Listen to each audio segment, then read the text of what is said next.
All right, it is 7 o'clock in a joint meeting. Oh, why does it say joint meeting of Human Affairs? Sorry.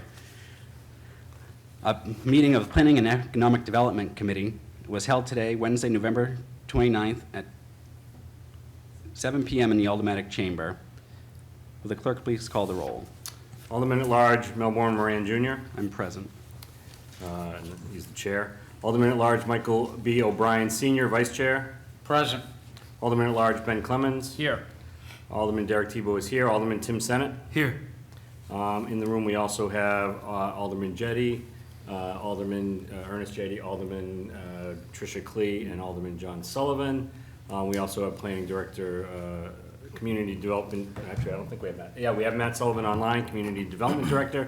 Sam Durfee, Planning Manager. I do not see Tim Cummings. I see Liz Hannum, Economic Development Director. And that is it. All right, thank you, Mr. Clerk. So we're going to open the meeting with public hearings. We'll first have a city official who's knowledgeable come up and speak, and we'll go one at a time. And then we'll open it up for the members of the public to come and speak on each item. All right, the first item for public hearing, 023-059, as amended, the Land Use Code Notice Provisions Table in the Historic District Commission Review Procedure. Mr. Durfee or Director Sullivan?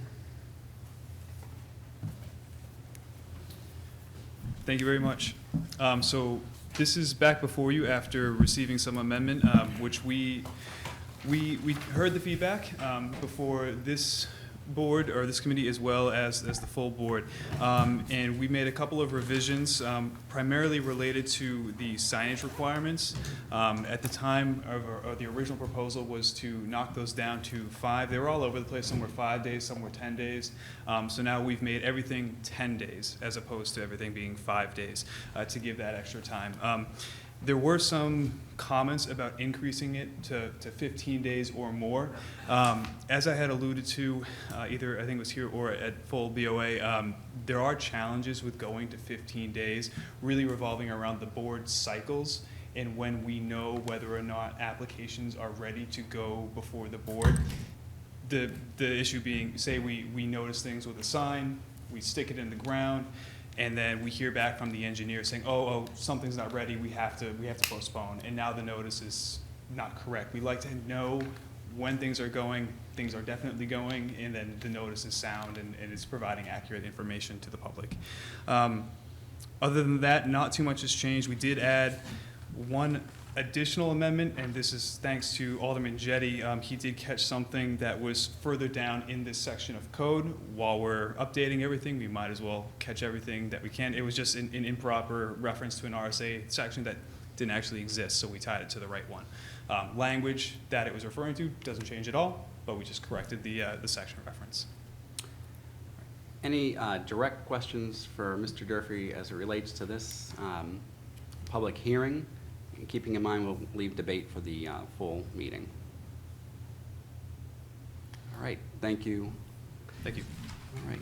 If there's any members of the public, I'm opening up the public hearing who are in favor of this amended ordinance.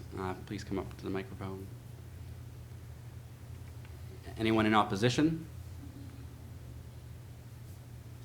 Anyone in favor? And anyone in opposition? Seeing none, I've declared the public hearing of 023-059 closed at 7:04 p.m. All right, the next measure for the public hearing is 023-062, amending the land use code regarding the wetlands buffer for vernal pools. Is there a member from the city who would like to speak on this? Director Sullivan or Manager Durfee?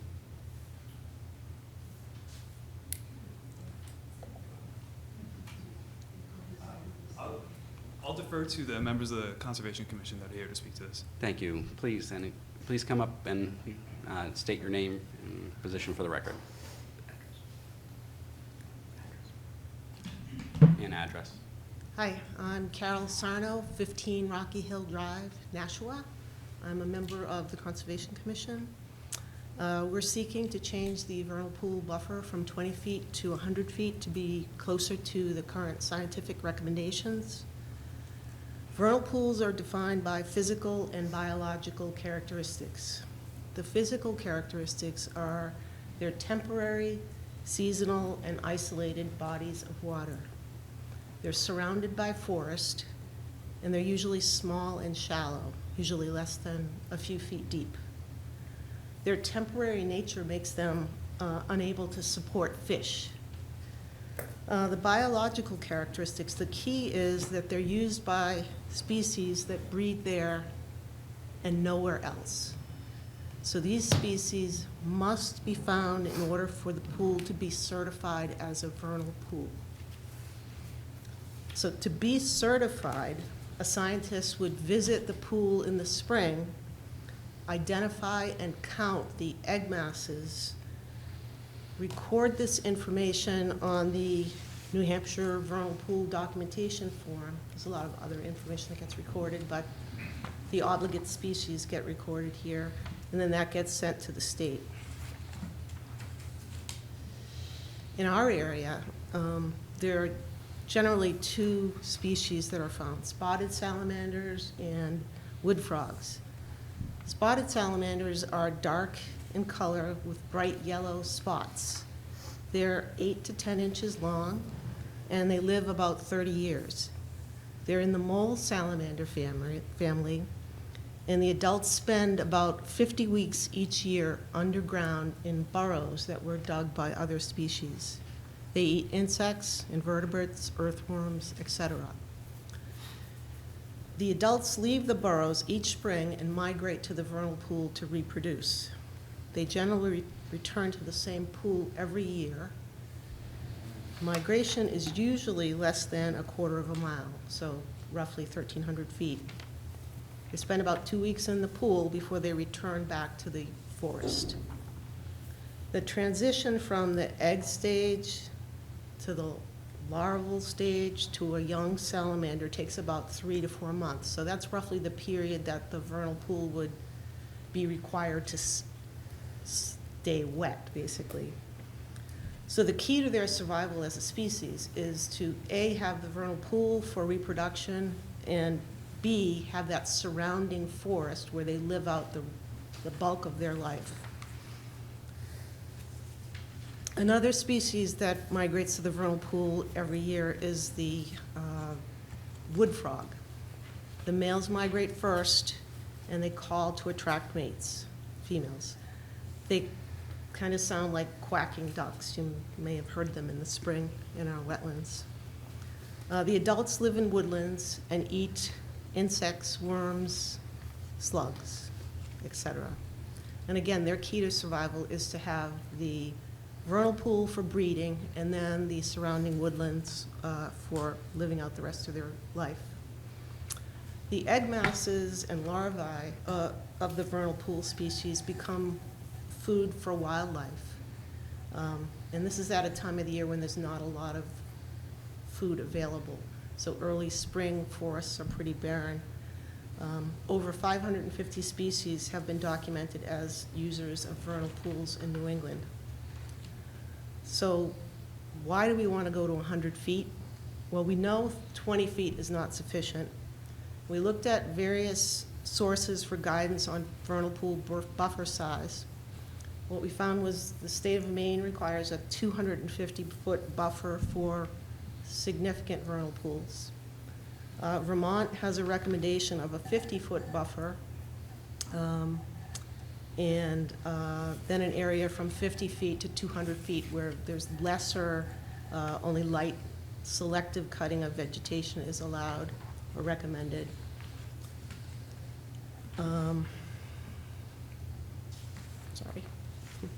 New Hampshire doesn't actually have, the state doesn't have a recommendation or a requirement, but the UNH extension recommends a buffer of 300 feet.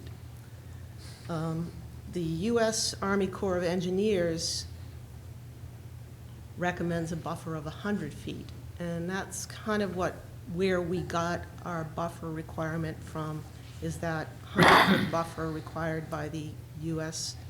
Army Corps of Engineers. That's in their vernal pool best management practices.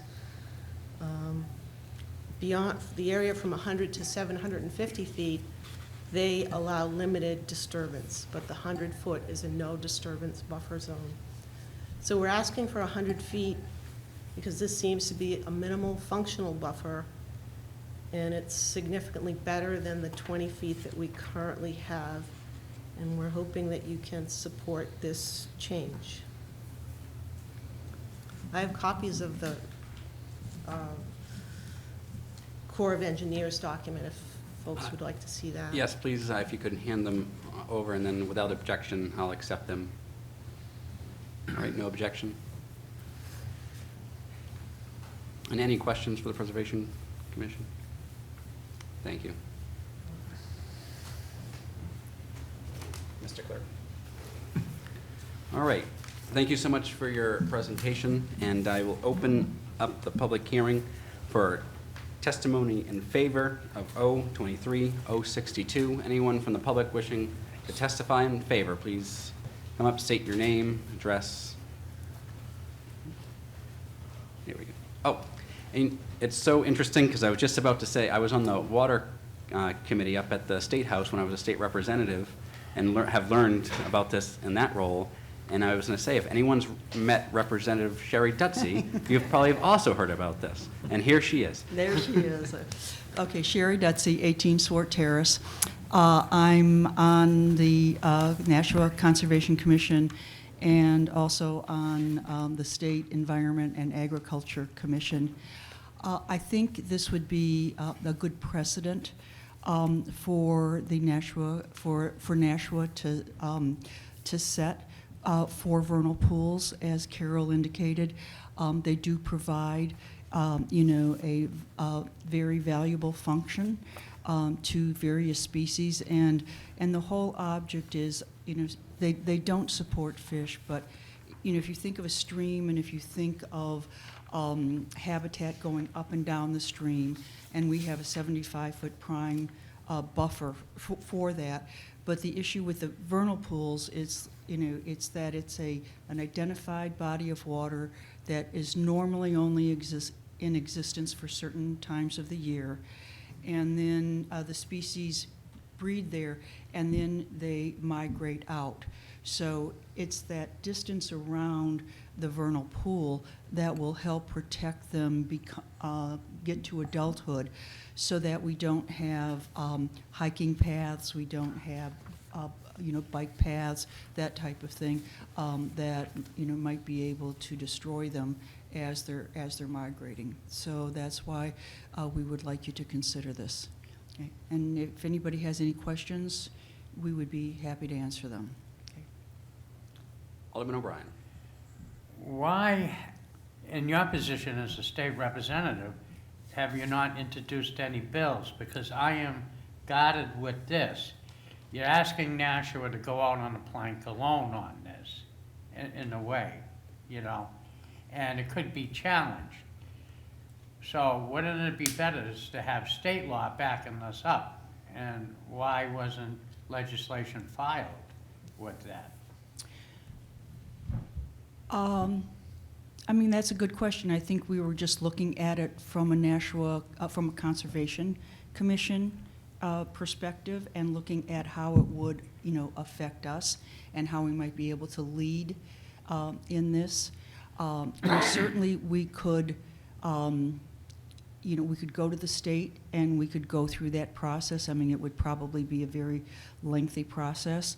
But the other thing is that, you know, the cities and towns can, whatever the state indicates as a minimum, the cities and towns can always exceed that. Okay, so you know, so for us it's 6 of one and half a dozen of the other. Yeah, follow up if I Yes. may. And I don't want to come across like I'm admonishing, because I think I might go with this, but I do have the concerns, because I can see it tying up a building, we in Nashua, as we're building forward, running out of space. And that's even in the public and private, you know, so I can see in the future some of these things perhaps maybe be challenged if it's just somebody's interpretation. Like you said, you read Vermont, you read the Army Corps of Engineers. I think, would it be better, again, with the state level to have Fish and Game, other, people coming in, UNH to come up with something more acceptable. That's in the area of resources, recreation, and development, and I could certainly talk to some people on that committee because that's where the wetlands regulations really Right. fall into. So I don't know what the history is. I think one of the issues with Nashua is because we're so built out, I'm not sure, this would be a good ordinance. The 100 feet, would be a good stake in the ground. Whether or not it'll ever come into play in Nashua, we don't know. I mean, something would have to come before the Conservation Commission. There would have to be a vernal pool.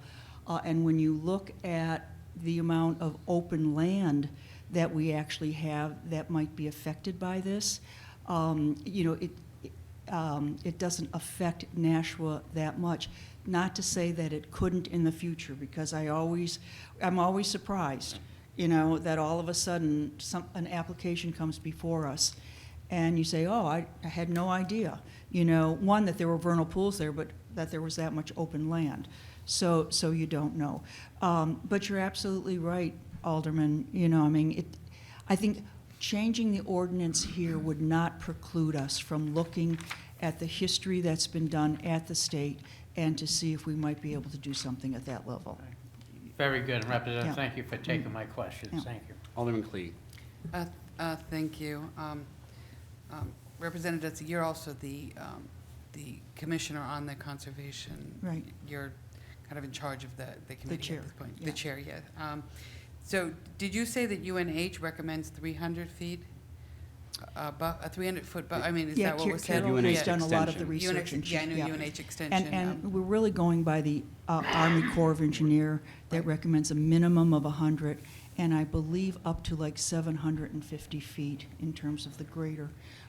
In Nashua, we just don't have, that much land that, that we can do things like that. Follow-up?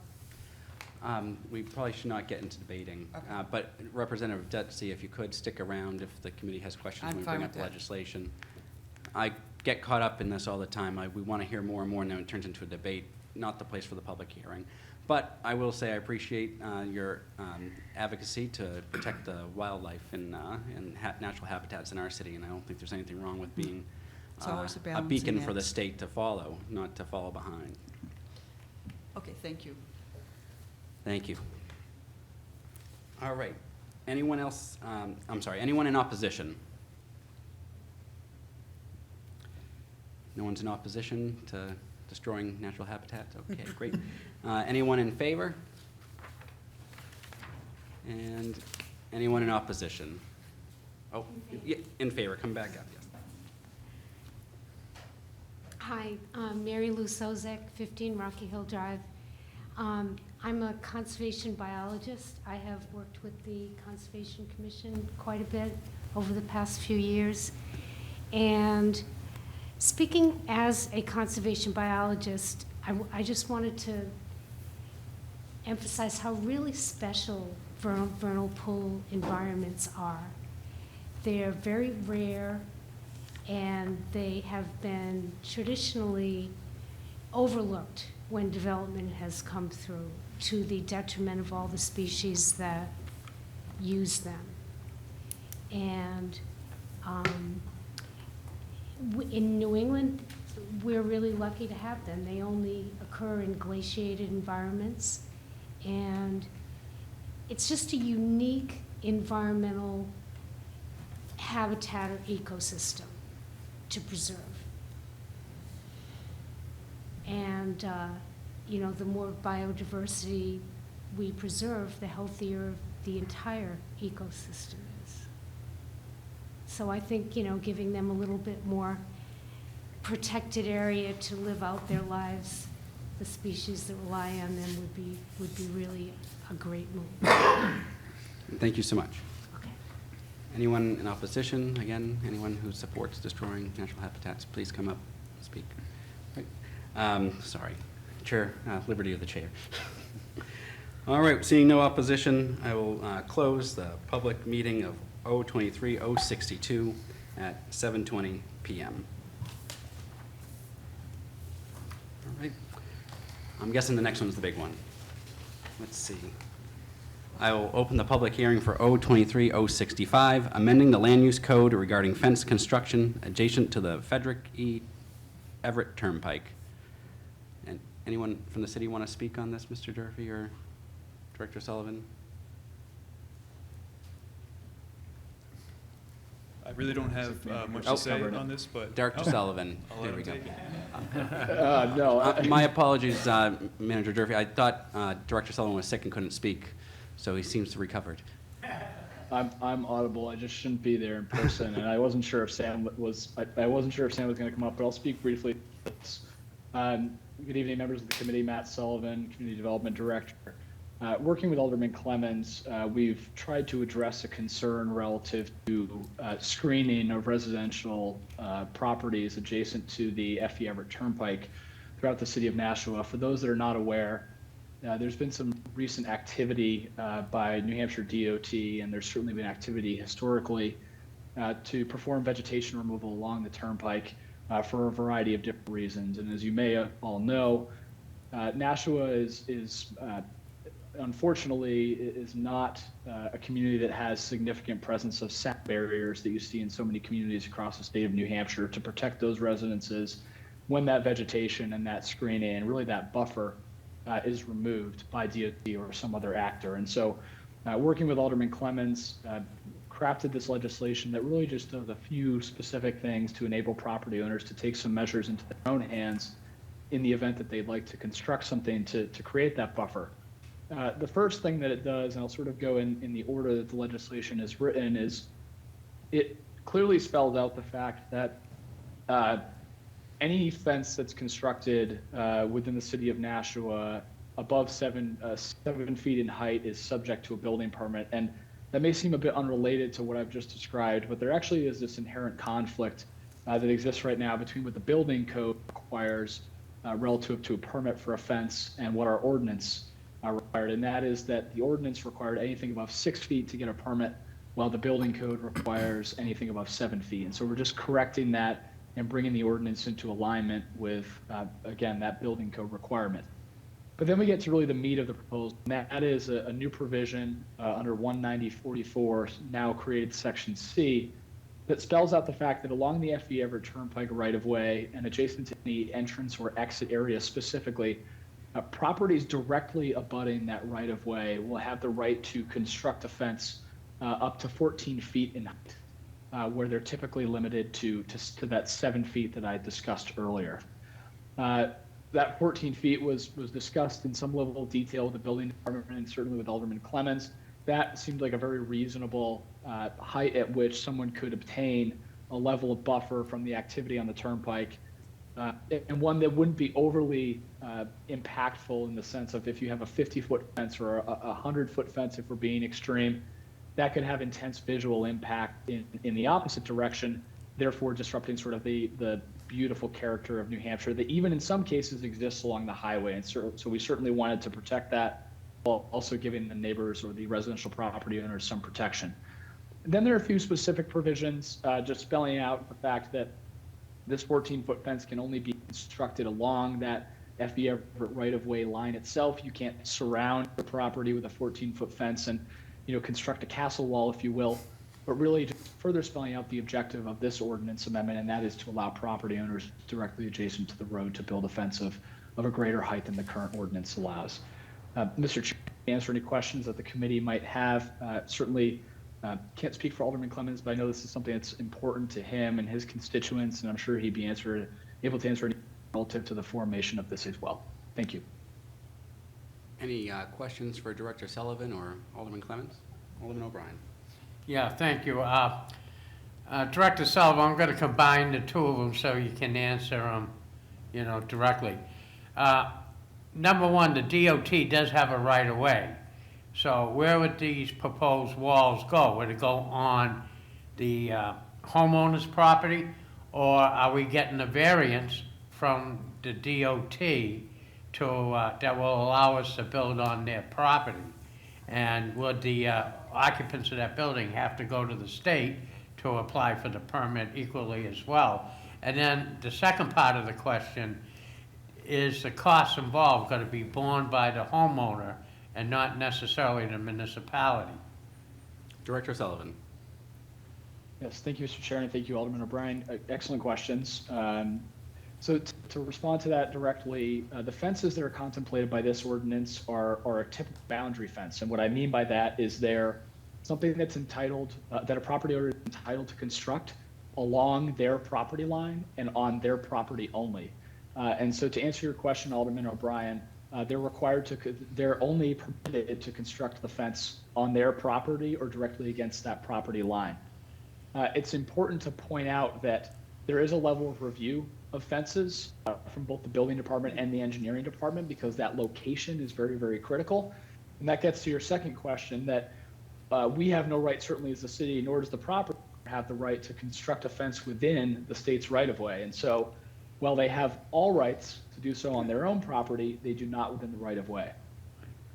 Therefore, the answer to your question simply is that this is on the property owner. It's their cost to pay if they'd like to construct such a fence, but they're only allowed to do so on their own property and cannot intrude the right-of-way in any way. Very good, thank you. Thank you, Alderman O'Brien. Director Sullivan, any further questions? Seeing none, I'll open up the public hearing. Are there any members of the public wishing to speak in favor of this ordinance? Seeing none, anyone in opposition?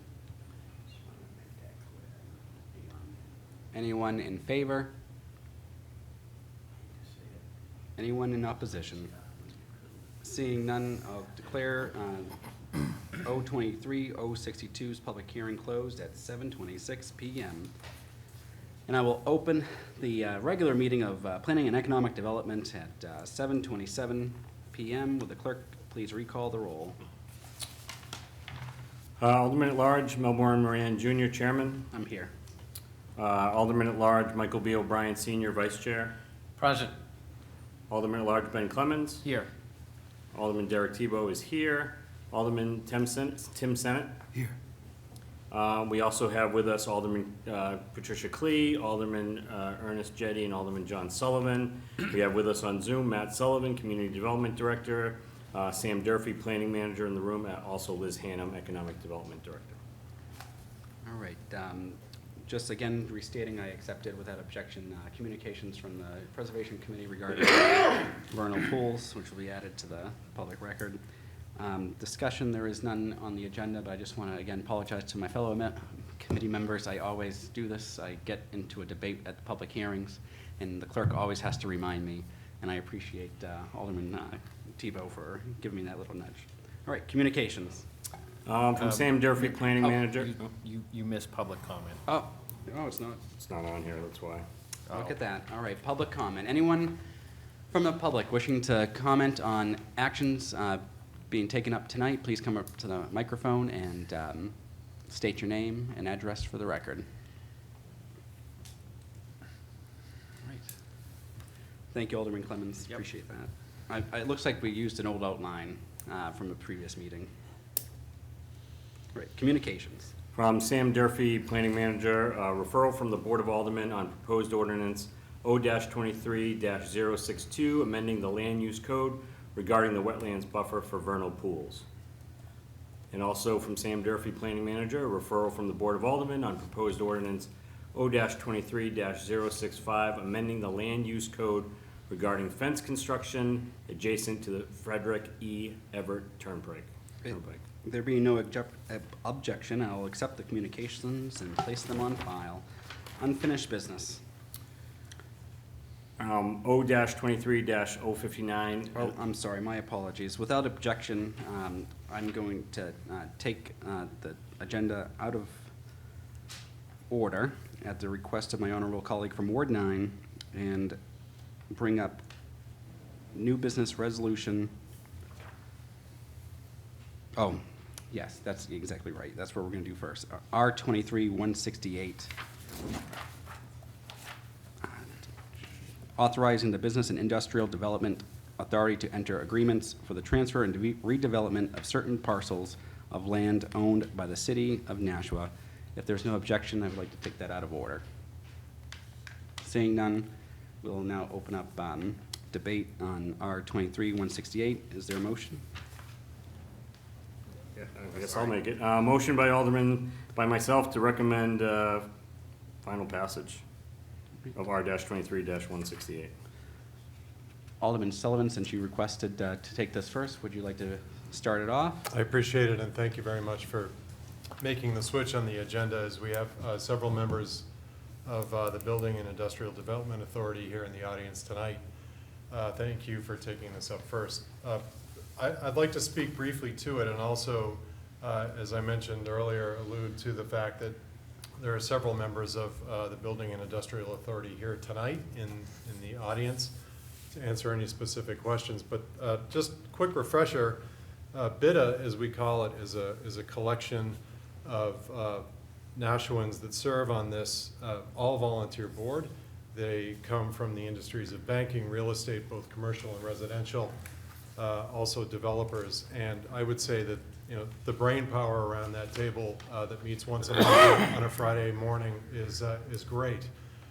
This resolution that we have in front of us tonight authorizes that committee to start doing what they've been charged to do, which is to take plots of land, in this case it's city-owned land, over off of Pine Hill Extension by the mill yard, and create that and flip it, if you will, to use a real estate term, and turn that into some housing developments. They plan to do all of it from soup to nuts, and that's what this resolution allows BIDA to do. It's fully transparent. Everything that you know will happen obviously in the public and in full view of the Board of Aldermen.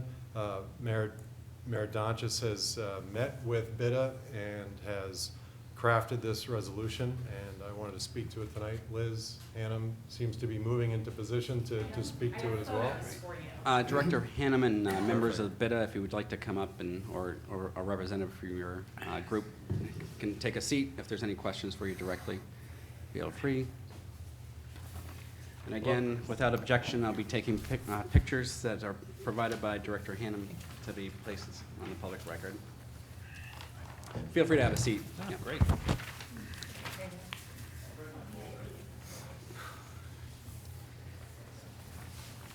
Thank you.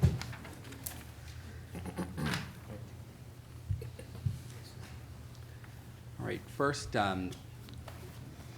is it all going to you, Director, for city questions? Or think so. is Director Sullivan going to chime in? I'll take them Okay, first. okay. Yes. All right. So I just had a couple clarifying questions before I open it up to the other members to ask questions and get further clarification. In the resolution itself, it doesn't specifically state that we'll be selling the property for development of housing. I understand that's the intention, but I did see in one part, we did say there needed to be public parking, but how do we assure, and I'm not doubting that it's going to be used for housing, but if it's not in legislation, how is it the will of the board to let you know that's what we want it to be? So that is an option to amend the legislation. I think we wanted to keep it open for, in case it took several years and for some miracle we didn't need housing at that point.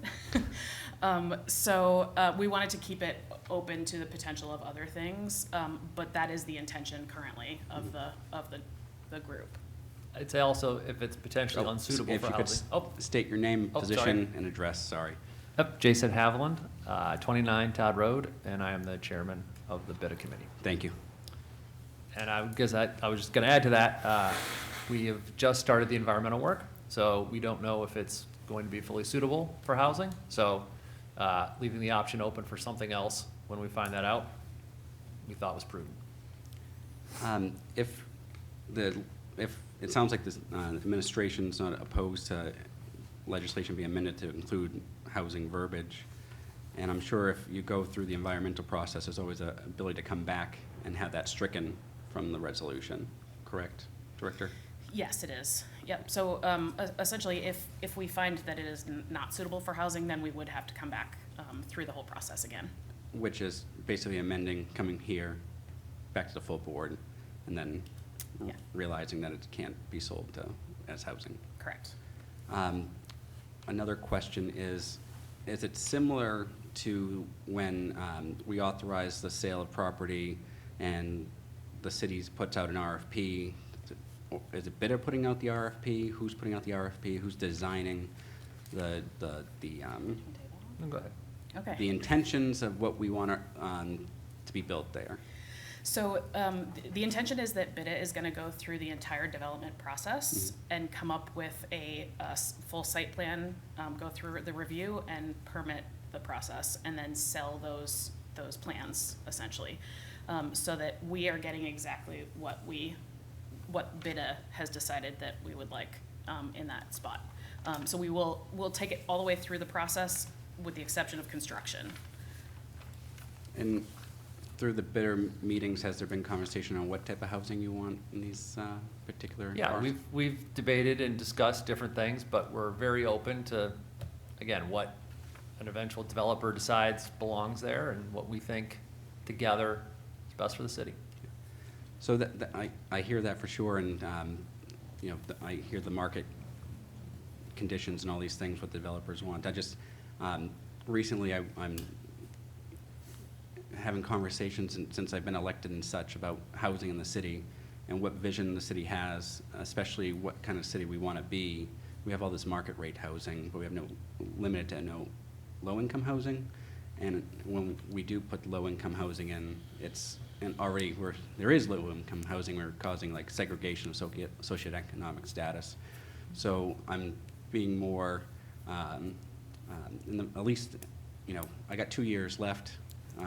This will be the hill I die on, is making sure working class people get access to housing in the city. So that's why I'm asking these very pointed and specific questions, taking liberty as the chair to ask them without opening up the conversation to the other aldermen first.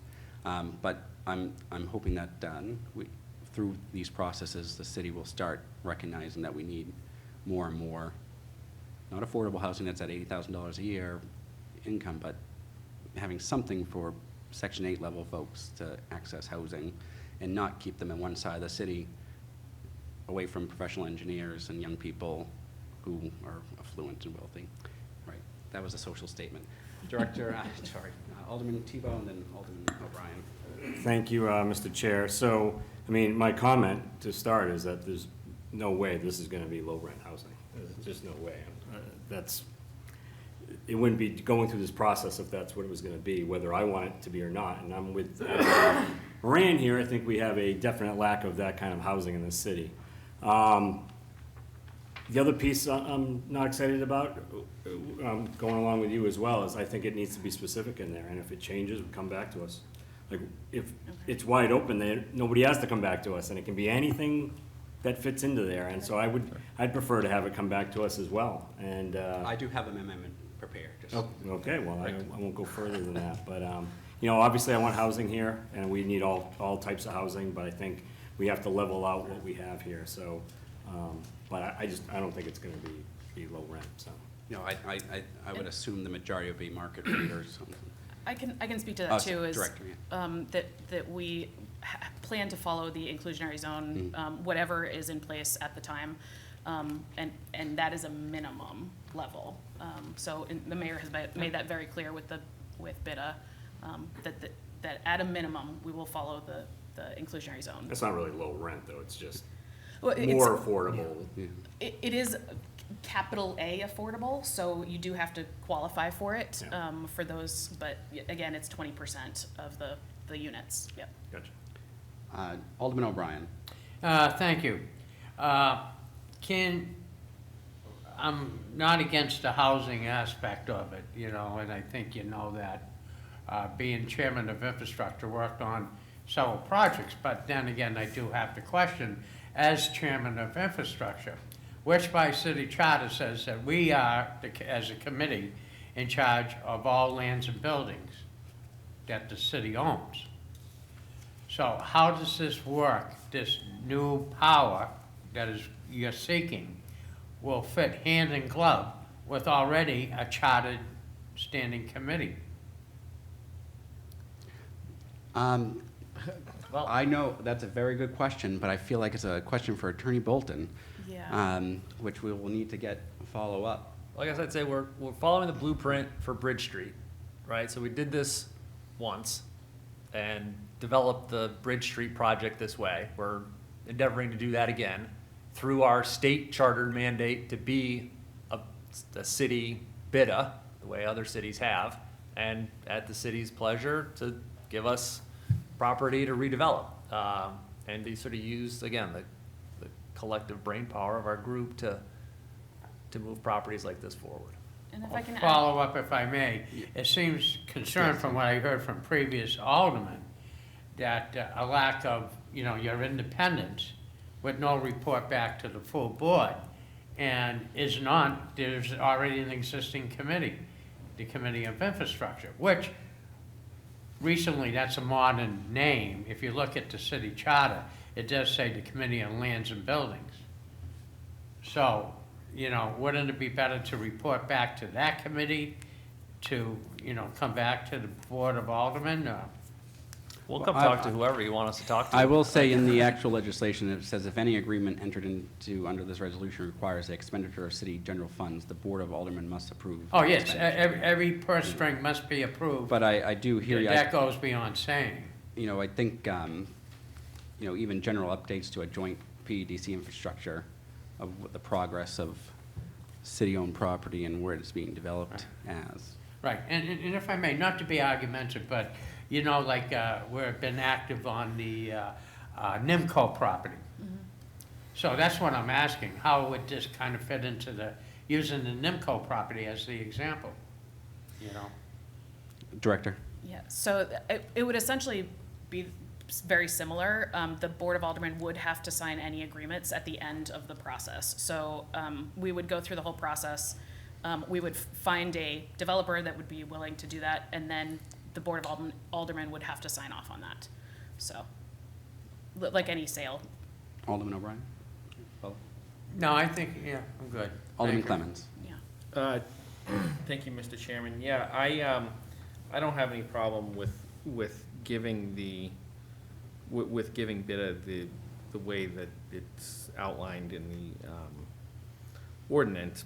However, where my concern lies is similar to what you had said, Mr. Chairman, and Alderman Tebow, is that I don't think that we have, so let me put it in perspective. The city has a number of properties that are going to be developed in the future, pretty big projects that the city's going to be involved with. One of them, the Mohawk Tannery, the NIMCO property, probably Elm Street School once that comes up. And some of those properties, because of the things that we need to do or we need to preserve or clean up, whatever the case may be, some of those properties we're going to have to make exceptions to our own inclusionary zoning laws, which is going to make it so that as these come up, we're going to have less opportunities to have more affordable housing in those areas. So you need to make up for that. And I look at this parcel as being an area where we can do that potentially. And so what I would like to see is actually a greater commitment to the affordable housing, not just 20% and not just 80% of the income, but rather, it being more along the lines of a Cotton Mill Square situation where it's a 50-50 split between what's market rate and what is affordable housing. Whether or not that's achievable, I don't know. But I think that needs to be the stated goal here. And the other part of that is if that's not possible, then I also don't mind keeping this an industrial area. If you can get somebody else to come in, a business to come in and relocate and develop that area as a business, then fine. That's already what it is anyway. So I guess if there was gonna be an amendment to the ordinance, I would like it to not necessarily direct it to be housing, but if it was housing, to put some sort of parameters in there as to what it is. And if it's not housing and something else, then do whatever you want. And that's sort of where I'm coming at this. Thank you, Alderman Alderman Clemmons, and it strikes on another point too, and I know Alderman Tebow stated something similar, is that yes, this might not turn out to be affordable housing because the market, right? But if you look at the market, the interest rates are extremely high, where commercial industry has shifted from building hotels and building commercial buildings to public-private partnerships with cities to build housing because they can make a better profit through land sales that are relatively inexpensive, partnerships with the city, subsidized TIFs, tax credits, etc. And that's not going away anytime soon, even if the Fed drops interest rates in May or June or whatever. And it's beholden to us to leverage as much as we can to get a portion of housing to be low income, even if the other units are market rate. And not just because we need it, not just because it can help firefighters, public works teachers, guidance counselors, etc., who work and provide services in the city to actually afford to live here, but also allows people who are of lesser means to be cited and live in the same community as higher means people. So we don't have socioeconomic segregation, which are zoning laws throughout the country, including here, not intentionally, but it's happened that it is occurring. Speaking as a poor kid from the projects who is now very wealthy, I understand it very well. And we really, the elected officials, while the city may have the overall guidance of where we want to go, we get to decide how it's funded and how we sell things and if we're going to approve funding for the vision. And we represent the people who have been begging for low-income housing, affordable housing for working class people who are city workers, who make 15 plus bucks an hour, and are commuting from Manchester to here to work here, but they can't afford to live here. And prime example, I was on with Mike Alphelberg, very well-known humanitarian in the city, and his daughter is a guidance counselor here in the city. She cannot afford to live here, where she renders services to our children, to my child who goes to public school. And it's unreal. And to be in the process with these NIMCO negotiations and hearing developers come in and say, well, my billionaire financer has given us plenty of money, but I can't let Section 8 people in here because I just can't bite the bullet. That is nonsensical that you can't take. What you're saying is, I don't want the social aspects of low-income people in my building, and I'm going to blame it on the economics. My life as a social worker, I see this every day. Again, all these social statements, but I think we do have the power and leverage as a city to at least seek guidance. If these people want to have cheap land, partnerships with that leverage city funds for a development that they'll actually make money on, where they can't do it in other sectors because of the way the market is, that they might have to eat a few units of Section 8 housing or accept vouchers for that 20% cap that we have. And then we have to think as city officials, the folks that say we can't do that, do we want to do business with those people? do we have integrity enough to say no to them? We don't want to do business with you. Go to the next project that we really need it to be market rate because you're going to invest hundreds and thousands of dollars into removing toxic waste. That's reasonable. These other things aren't. All right. Sorry. Any other questions? Alderman. If I could just make a comment, I think that, and I understand everything that's being said here, and what I don't want to be lost in this is really the spirit of this legislation, which is to allow this authority, which has been assembled by the city that's existed for a long time, to take these 2 plots of land which are currently unused and not in great condition, and to basically have the city work more efficiently in that.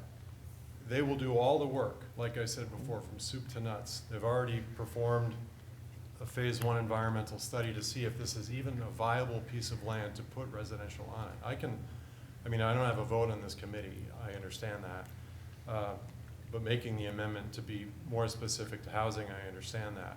But I just want to make sure that we don't lose sight of, with the other developments that are going on here, I would ask that we, be clear-eyed to what this legislation does, which is allow this group to turn over this land, develop it to be housing, if that is essentially what can happen there, given we don't know what we don't know under the parking lot. So we have to make sure that we're aware of that. And to move forward to the next project and to the next project. It was alluded to the apartments at the, right along the Hudson River. Forgive me, I forget the timeline on that. It's been a while. The Bridge Street project? Yeah. Yeah, that's brought about $3 million in tax revenue since it went in, I think, 4 or 5 years ago, so. Right. It's But how long ago was that? 2009? when the Nine. project started. 09, yeah. Yeah, it took a long time to get that project done, and sort of part of what we're hoping to do is pick up the pace. Yes. Like, as I sort of mentioned last time we were here, like, part of the reason we can't do everything on the infrastructure committee is we're a volunteer board that meets once a month, right? We're just trying to take one thing and help, Yep. right? And Yes. if this isn't the one thing you want us to help with, okay, we can help with something else. But that's what we're trying to do. And hearing and understanding sort of what everybody wants is helpful, because that's what we'll use to guide what we do. And I would say, Alderman Sullivan, I personally don't have a disagreement with BIDA doing this on behalf of the city. I know that was a concern of Alderman O'Brien, but in my eyes, I see it just as another extension of the government administration following the board's direction of where the city needs to go, making these changes. I think, if they take it, they would take it with the direction that we feel our constituents want to go in. Sure. And that they take the bulk of the work to do. Yes. And I'm not disagreeable to that at all. I just want to make sure that whether it's this, whether it's any other housing thing that comes before the Board of Aldermen, for any purpose, I'm, for the next 2 years until I run for re-election, maybe win or lose, I'm going to introduce amendments that focus on working class people getting access to those housing, and I'm going to ask for a roll call vote on every single one of them and see who actually truly supports these measures that we've been telling our constituents we do, and then have a hard voting record to produce over the next 2 years. And I don't mean that to cause friction or anything like that. I appreciate everyone on the board, but like I said, that housing will be the hill I die on in my term as an alderman. Yes, Alderman. I'm curious what your amendment is. Oh, yes, sir. Just before we go on to the next part, I just wanted to point out too, in this legislation, there's a 50-50 revenue split. I wanted to make sure everyone was aware of that. Yes. I think it was 30% in the previous project, and I just wanted to make sure that everyone was okay with that. We talked with the mayor and with the aldermanic representatives on the board, and they seem to be willing to do that. But I just wanted to make sure that you were aware that that was a change from the last project. And it is so that we can move forward faster on the next projects. Alderman Clemmons. No, go ahead. All right, so I'm going to make my motion to amend, and I'm open to any changes or recommendations from the city side regarding language. you know, obviously, legal's not here, can't consult with them, but if it did go through, no matter what, we would have the opportunity to consult with legal at and before the next Board of Aldermen meeting on the actual language and see if it needs to be adjusted, and we can then amend it there if we need to. So I understand that concept of what might occur. All right, and I'm sure Director Sullivan's also listening too. All right, so I would like to make an amendment to this resolution, and where under resolution, line 1, 2, 3, 4, 5, the redevelopment of properties shall include provisions for public parking, strike the period, comma, housing developments, comma, that include a limited portion of units for residents that have federally funded housing vouchers, comma, and prioritizing of multi-bedroom units, period. Go back, so, under resolution line 5, period, housing developments that include a limited number of residents. Include a limited number of units for residents that have federally funded housing vouchers, comma, and prioritization of multi-bedroom units, period, and then I will speak on the motion and then open up debate. So, for residents, federally funded vouchers and prioritization of multiple family units? Yes. Two things. So the purpose of this amendment, one is to codify that we would want this property to be used for housing. Two, and when I'm saying portion of the units be available to residents that have Section 8 housing vouchers that are federally funded, I'm not saying all of them. The BIDA can determine what is practical. You know, just like with any RFP, you guys outline what is practical. If it's within that 20% of the affordable housing and you say, you know, 0.1%, 1%, whatever you feel is practical, even if you house one low-income family, I would consider that a win. And that is why I included that piece in. And the prioritization of multi-bedroom units, we have some developments coming forward that are majority studios. I consider those developments anti-public school and anti-city worker. They don't have many access for families to move in here, or for people who want to get married and have children or cohabitate, the ability to stay here. They have to move away to find single-family housing that's not, multi-unit housing that's not available.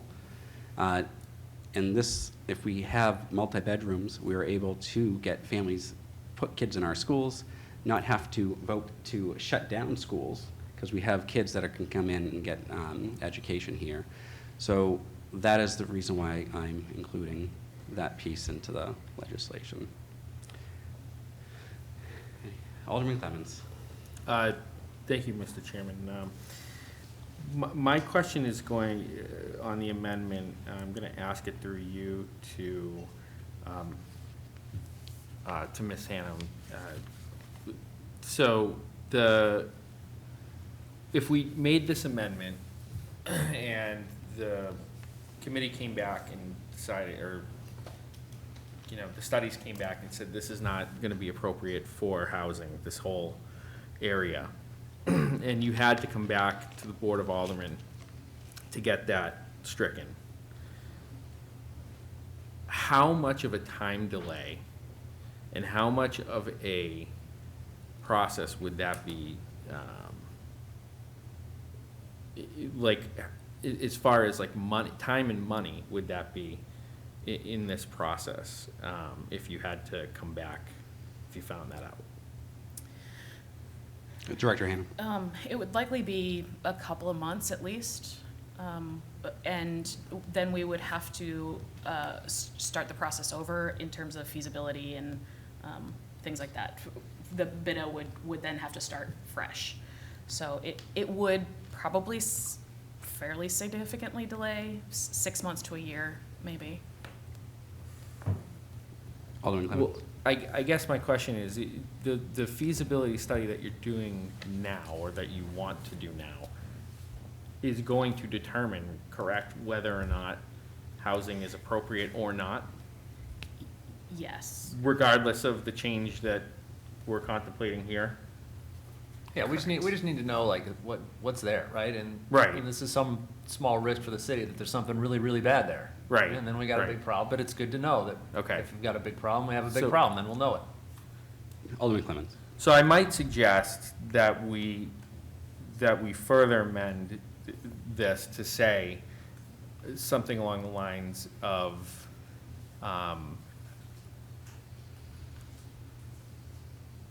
everything you said, but then something along the lines that, you know, unless BIDA determines this property should be developed for commercial use. Because if that's the case, that gives them the flexibility to not have to come back to us. They can just basically report to us and say, you know what, this is gonna be better for commercial use. We're not gonna go down the housing road for these parcels, and therefore, we don't have to worry about the amendment that we're proposing. But if they are gonna do housing, then they have to follow that. I withdraw my motion and put forth a new motion with the same language that follows with exception that a feasibility study determines not suitable housing to be developed by BIDA for commercial use. Does that work? Repeat that? Um, I think we could word it a little Unless better, but- determined.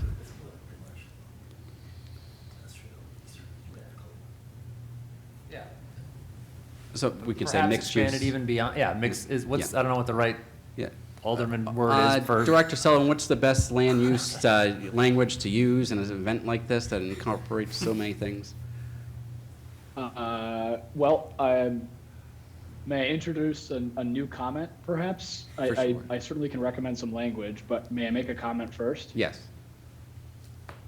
Well, I appreciate this discussion this evening, and I know that we all understand that affordable housing is a challenging thing. You know, this board, we're lucky to have a board that's wise to the fact that, you know, the market controls the ability to provide affordable housing and development. I know that some of you have recently been through that very process on the NIMCO site and seen that firsthand.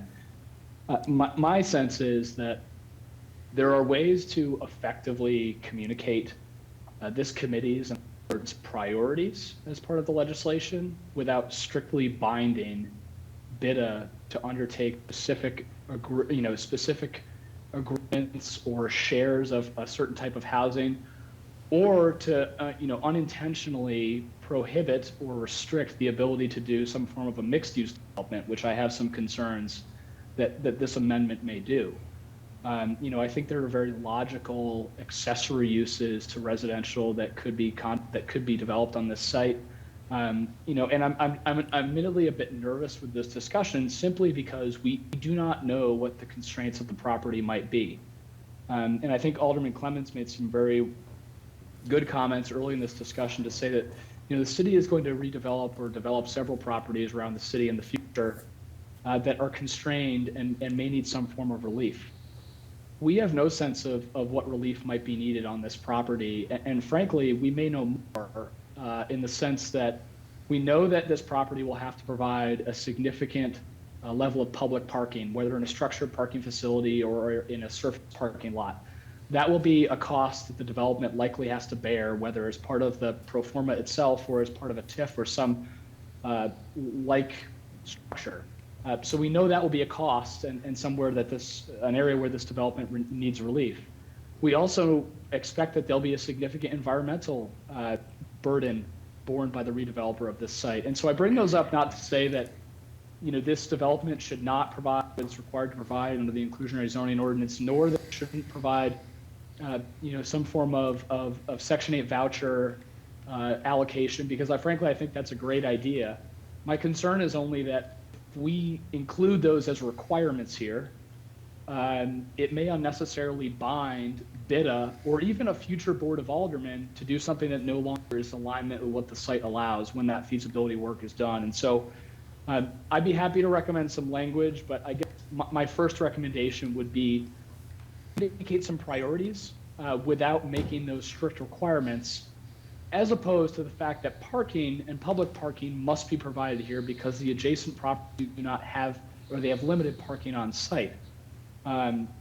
Relative to Section 8 units or providing other amenities, I would provide those as recommendations rather than strict mandates.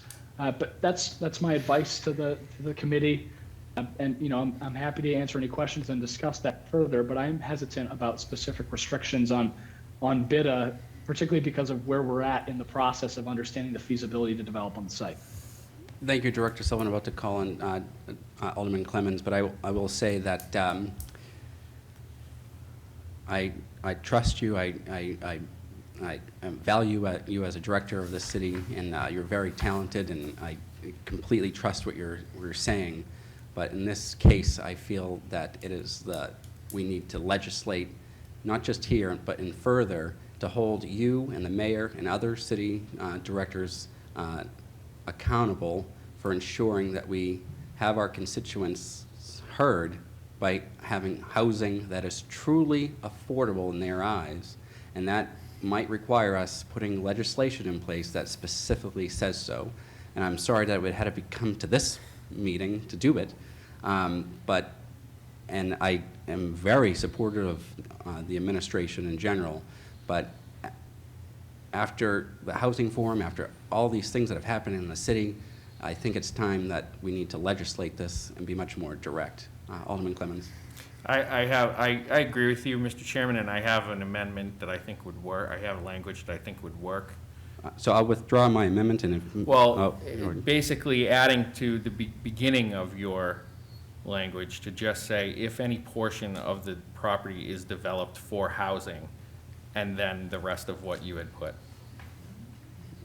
And so I make that motion, so I don't know if you can reread that. Yeah. Yeah, mine's a mess, but, So what was the beginning again? So after the parking portion of it, All right. So it's, if any portion of the property is to, if any portion of the property is to be developed into housing, comma, that the developments designate a limited portion of units for residents with federally funded housing vouchers, comma, and prioritizing multi-bedroom units. correct. And if I could speak to that motion. Of course, yes. I think that accomplishes our goal here, which is to make sure that if there is going to be housing developed on that property, that includes those things, but it also doesn't bind them to put housing on there, just says if a portion of it is going to be used for housing, those are the things that must be included. Thank you, Alderman Clemmons. That, I believe, would address Director Sullivan's concerns, as well as and others, for not being bound to just the housing aspect of it. Well, can we hear from Director Sullivan? He was shaking his head, but yes, go ahead, Director Sullivan.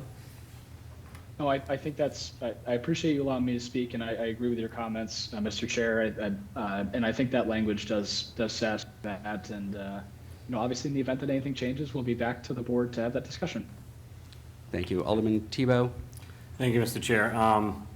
So I guess my question, and I don't know if Director Sullivan wants to speak on this, but so now we would put that in front, right? So if we say, okay, now it's housing, but it has to have these constraints, well, what if those constraints don't work? What if we're not able to get somebody in there that will follow those constraints? And we could say, well, the heck with them, but what if that goes on for a year, 2 years, 3 years, and we still have a property that doesn't have anything? And again, this is just a hypothetical question about if we go down that road. I'm not saying what we got here is wrong or right.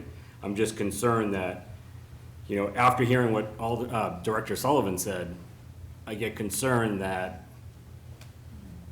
yes, great, it's for housing, but we can't fit anybody into the constraints that we put in here. I mean, I guess they could come back and we could then change it again, but again, that's continuing delaying stuff, right? So, Director Whoever wants Hannum, to- well, and one thing what I say is like, we're not gonna know unless we do it. All these things that we've been doing have no restrictions like this other than the 80-20 rule. How do we truly know if someone's willing to do it unless we put it out there and ask for bids and ask for information?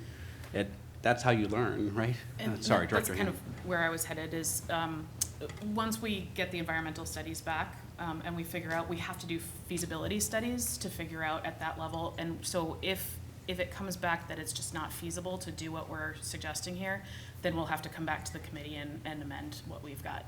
So I think that before any actual work gets done, or before we get to a site review plan, we can make that determination. Thank you, Director. And that was a very good question. I don't mean to be.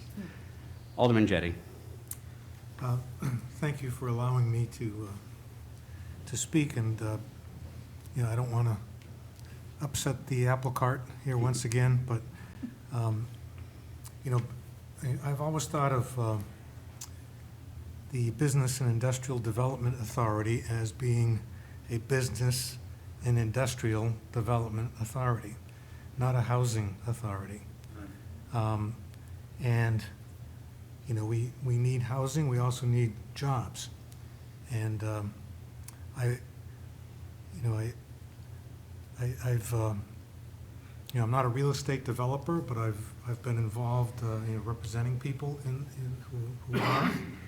And you know, I would like to hear from the committee whether they, you know, I would think when you have a piece of property that you want to market, you know, the term is used, the highest and best use.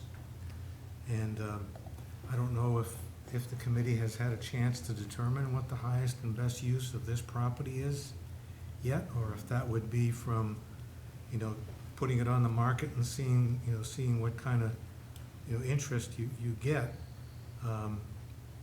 You know, but I would hate to constrain the authority, you know, from the possibility of, you know, it's probably you know, a remote possibility, but there's always a possibility that somebody would say, you know, it's already, I think it's already zoned industrial. You know, if somebody came in and said, you know, we'd like to, you know, take advantage of that industrial property and, you know, put in some kind of a manufacturing, you know, I don't know, you know, something. I'd hate to say, well, no, that's not available. We're, you know, we're looking for low-income housing. I mean, we have, you know, we have the National Housing Authority, and we've been in partnership with NeighborWorks, who are specialists in developing properties, you know, for the type of, you know, the type of population that you're trying to get, you know, to benefit from. And you know, I would hate to give up the possibility of selling, you know, what might be a very valuable piece of property for an industrial use, and then, you know, using, you know, that money to partner with somebody like NeighborWorks, you know, to do a, you know, a subsidized housing type of program, you know, that they're very good at. So if you would indulge me, could I ask, you know, does the committee have any comments about that? Right before you answer, I would just say, you know, I think that's what Alderman Clemens' motion also addresses as well. Like, if it can't be housing, then it's going to go to whatever the committee thinks it's going to be best suited for, commercial, et cetera. Also, pointing out, I was also a bit confused too initially by a bit of taking on this, because I had been told repeatedly by city officials that this was going to be for housing versus business. And that's why I zoned in prior to the meetings on the actual language of the resolution to see if it was actually in there. Because I know just the other day, Director Hannum and I were speaking about this being used for housing. And then you see Alderman O'Brien's valid concern that that would usually go to either he or I on our committees. So that's why I think questioning of the language is prudent. But I just want to restate that Alderman Clemens's language would still allow them to do those things. And separate from that, I understand what you're saying in regards to NeighborWorks, the Housing Authority, the intention of making this language change. That's going to be majority market rate housing. We're talking about a handful of potentially low-income people. It's to stop the segregation of poor people from being in with upper middle class wealthy developments. Is part of my push for this legislation. We can't keep on sending low-income folks to the same parts of town, sending homeless people to the same wards over and over again without having an option to say, you know, the folks that make six figures can deal with someone who has a single mom with 2 kids who works at Wendy's and Dunkin' Donuts to support their family. I don't mean to cause friction, but this will be the hill I die on for the next 2 years. Would you like to address Alderman Jetty's question? Sure, I'll say 2 things. So first, absolutely, if a manufacturing firm, if that's, so yes, identifying its highest and best use and bringing that in is absolutely part of our charter and what we, will look to do. The reason housing sort of keeps landing on our laps, because that's been the priority of the last 2 administrations.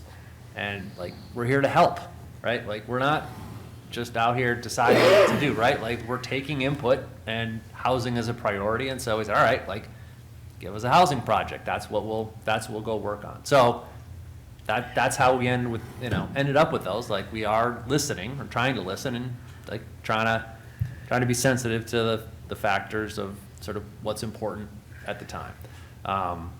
But having the flexibility to make sure that its highest and best use is realized is also part of what we'll look at. Thank you. And again, I just want to apologize that you did not expect to come into this, and I'm not directing any frustration towards volunteers whatsoever. And I appreciate. Right, we're all about to resign. I appreciate all the work you guys do.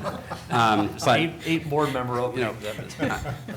You might have, I'm a social worker. I deal with this issue every day, and I've been elected, I believe, to help folks like this. And this is something important to me. And I'm sure, and also many members of the board. I'm not discounting their views as well. But Alderman Clemens.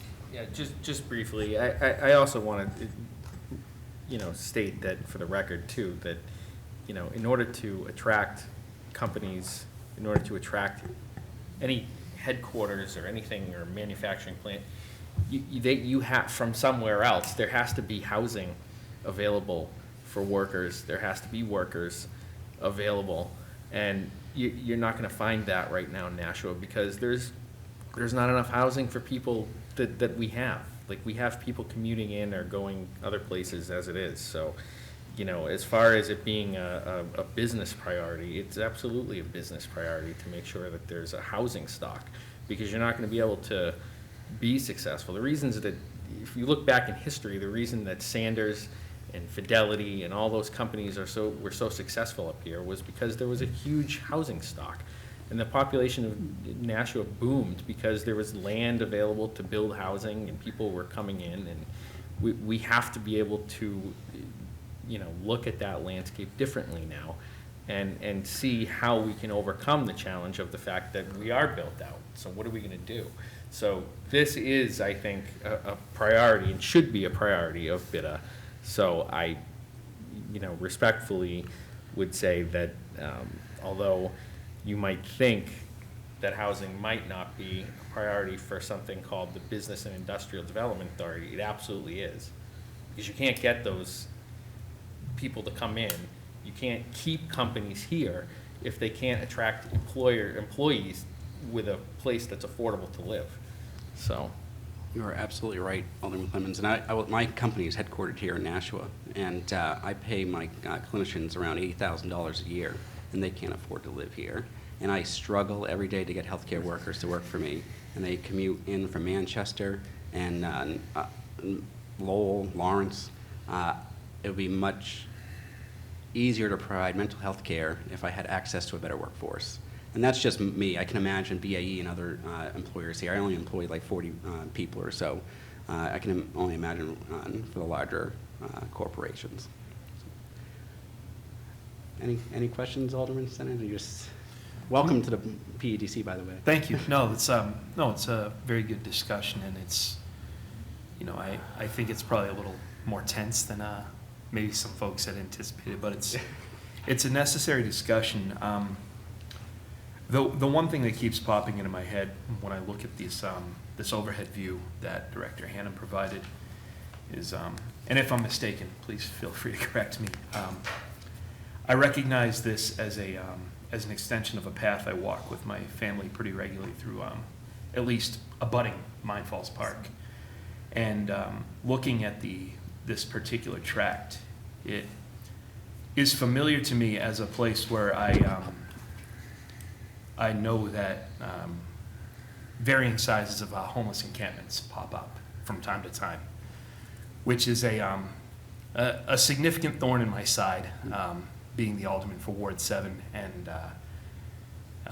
being faced with that up close as we are right now. And I do, I'm supportive of the language that we're looking to insert here, only because I hesitate to say, let's throw something in there, industrial, business, otherwise, without first at least trying to put some of the housing in there, because then the optics that we've just seen over the past several months of CSX sort of being the inadvertent boogeyman that caused all of this to begin with over in Ward 7, if we don't at least try, then the onus is on us. And I wouldn't want the city of Nashua to have the optics on it of pushing out a potential encampment over there and, putting something nicer to look at, without first giving folks there maybe an opportunity to get indoors. Excellent point. Any further questions before we vote on the amendment? All right, I'd like to request a roll call for the amendments, please. All right, Alderman Moran? Yes. Alderman at Large Michael B. O'Brien, Senior Vice Chair? Yes. Alderman at Large Ben Clemens? Yes. Alderman Derek Tebow is a yes. Alderman Tim Senate? Yes. That's 5 yeses. The motion passes, the amendment passes. Now to the motion as amended. Any discussion on the motion as amended? All those in favor say aye. Aye. All those opposed? The ayes have it. Thank you so much. Appreciate it.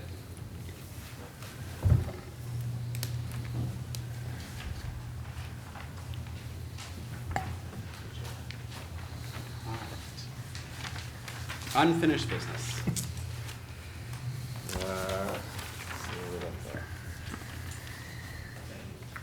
We have O-23-059 amending the land use code notice provisions table and the Historic District Commission review procedure. At this time, I'd like to make a motion to recommend final passage. The motion is for final passage, but before we get there, I have a motion to amend, and then I'll invite Mr. Durfee to come up. And the motion to amend comes through Alderman Jetty. I had offered Alderman Jetty if he had any future concerns with legislation that comes to this committee, as with any alderman. I don't want to exclude Alderman Klee, who's here also frequently, that I would put forth the changes to the legislation to at least have it debated here, versus to go back to the alderman and back in ping pong. All right, so I'd like to amend O-23-059 and strike Section 1, and then Section 2 will become Section 1, and then Section 3 becomes Section 2. Hold on, I'm trying to get that up. So we'll be striking the entirety in Part 2, zoning districts and supplemental regulations, and everything underneath. B, procedure for committee review, all the way to number 2.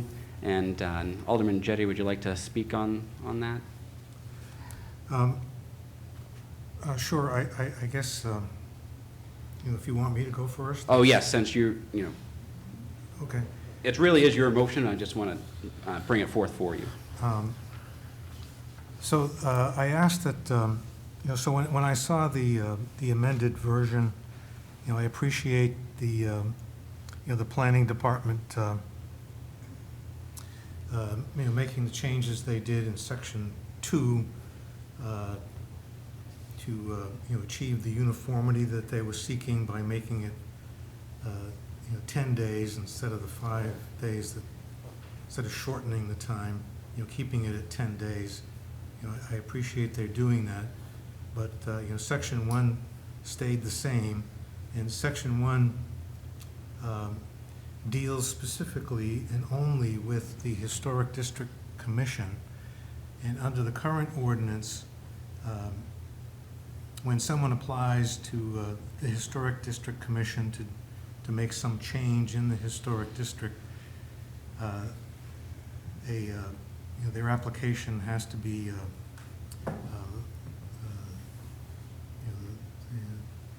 abutters have to be notified by mail, and the public currently gets notice of the public hearing that will entertain the application by a notice being placed in a newspaper of general circulation. And this has been traditionally the way that we've notified the public.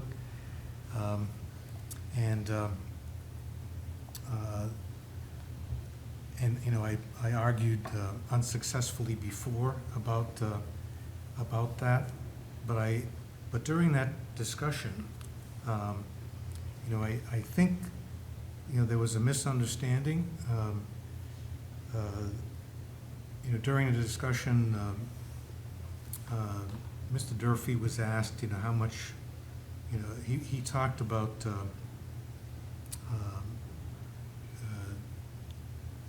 one of the reasons for doing this would be, I think he specified that it was no longer, that the newspaper notice was no longer required by state law. And I asked him earlier, if he could provide, where that appears in state law, and I think when he gets a chance to speak, he will probably tell us. The second thing I remember him, talking about was that the publication in the newspaper, the department feels is no longer very effective about notifying the public, and and thirdly, he said it was at considerable cost. And when he was asked the cost, he mentioned $10,000. And I think he was misunderstood. I think some people thought that he was, that he meant 10,000 for publishing notices about changes to the historic district or applications to changes for the historic district. And I got clarification from him through Director Sullivan that that $10,000, that's the department's entire budget for all of the notices, mailings, publication, signs, their entire budget for the year for everything, the zoning board, planning board, everything is $10,000. And when I asked him, what about the historic district, how much, are we talking about there? Director Sullivan told me it was probably closer to $1,000 a year, if that much. So, I personally don't think it's that expensive, and also, I don't know, what the, how the historic district is handled. But, for when people apply, for planning board or zoning board, the applicant under state law has to pay the cost of that notice, whether it's by mail or publication. It's the applicant that pays the costs, I think, under state law. And so, if it's only, 1,000 or less per year, and it's the applicant that's paying that, it's not a big changing this is not gonna result in a big savings for the city. And at what expense is it going to be? There's a portion of the population, I understand when people argue that the newspaper is not as effective as it once was, but it's still effective to some degree. There are some people who are still seeing that notice in the newspaper, and I just hate to see us remove that, without some legislated alternative. I know that the state law has changed in other instances about notices, where they allow notice to be published on the website, but that's stated in the law, in the ordinance. And by removing this language in this ordinance, you're only leaving notice by mail to the abutters. And remember, abutters are just direct abutters. Anybody that lives a lot away is not going to be notified. Concord requires that the notice be sent to everyone in the district, in the historic district, not just the abutters. So that might be an alternative to consider. And, other places, do allow for, they've removed the notice in the newspaper, but they've provided for some other alternative notice. I just think that giving up the notice by newspaper to save $1,000 or less is just not worth it, especially when there is no effective alternative way of notifying the rest of the city. And remember, the historic district is not just something that belongs to the people who are in the historic district. The historic district was created to recognize, the history of Nashua. All of us Nashua citizens have an interest in the city, in the city's history, and we've created this historic district to preserve the historic properties. We all have an interest in that, not just the people who live in that neighborhood. And eliminating that notice provision, means that the chances of people who don't live in that area knowing that this is even happening, are diminished. So I would love, to hear,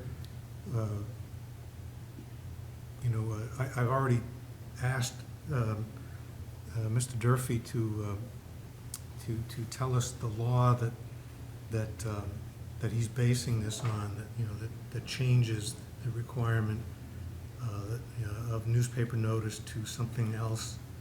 And because I tell you, I told him, I tried to tackle this afternoon, and there's the state law, there's not a section in the RSAs that you can go look at that says historic district, here are all the rules and regulations and laws regarding historic districts. It is all over the place, and it's quite a morass to try to wade through. And so I told him about my struggle, and he said that when he gets a chance to talk, he'll try to point us in that, tell us what that is. I can only imagine how excited Manager Durfee is to speak about this. for a 15th, third. Alderman Clemmons, Alderman Timo, would you yield, or do you? I'll yield to Mr. Durfee Absolutely. before my comments, yes. Thank you. Manager Durfee? Thank you. So I will start with citing the state law. I did find it. It is RSA 675:7. It is a very roundabout way to get there, though. So our notice requirements do refer to 676(4), Roman numeral 1D1. That talks about notice in terms of what is in the notice and who receives it, as directed by the local subdivision regulations. So then you have to go to our subdivision regulations. And our subdivision regulations refer to our notice requirement table, the one that's before you now, but then also has a clause at the very end that says notice shall conform to RSA 675(7). And that's how we get back to that. That RSA was amended a couple times in 2020. COVID, receiving notice was a little different. Everyone was on the web. That's where this, I believe, came about. So a recent change, but that is, hopefully that settles that question. So if you,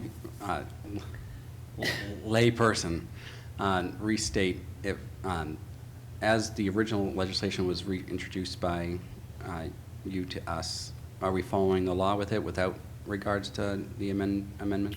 Yes. Yes. And how does the amendment impact what you guys are trying to do? Well, I think Alderman Jetty described it accurately and thoroughly. Basically, what is being proposed by striking Part 1, which Part 1 does solely deal with historic district. The reason Part 1 was included was because to amend the table, which included an amendment to the Historic District Commission, striking the publication requirement. The publication requirement is also stated in 190-20, which is this section 1. So to fully strike that publication requirement, you have to do it in the table as well as 190-20. So Part 1 is the text version in the ordinance rather than just the table. So the amendment would then remove or actually keep the publication amendment or the requirement, but then we would also have to then amend the table. So instead of striking 5 days and adding not applicable, we would have to amend that to do the reverse. And what's the administration's position on the amendment? The planning department's position Thank on the you. amendment. I understand it. I do, and yes, I appreciate the clarification on the $10,000, the budget, and how that all shakes out. And yes, the $1,000 for publication in the newspaper for Historic District Commission, that does sound like an accurate number to me. It's money, it's staff time. Also, the point about the newspaper has been brought up in the past. I believe we talked about roughly an 8,000 person subscribership within the city. Am I recalling that accurately? You have to pay to receive the newspaper. And I think that it becomes inherently exclusive, whereas all of our other notice provisions are either paid for by the city or the developer.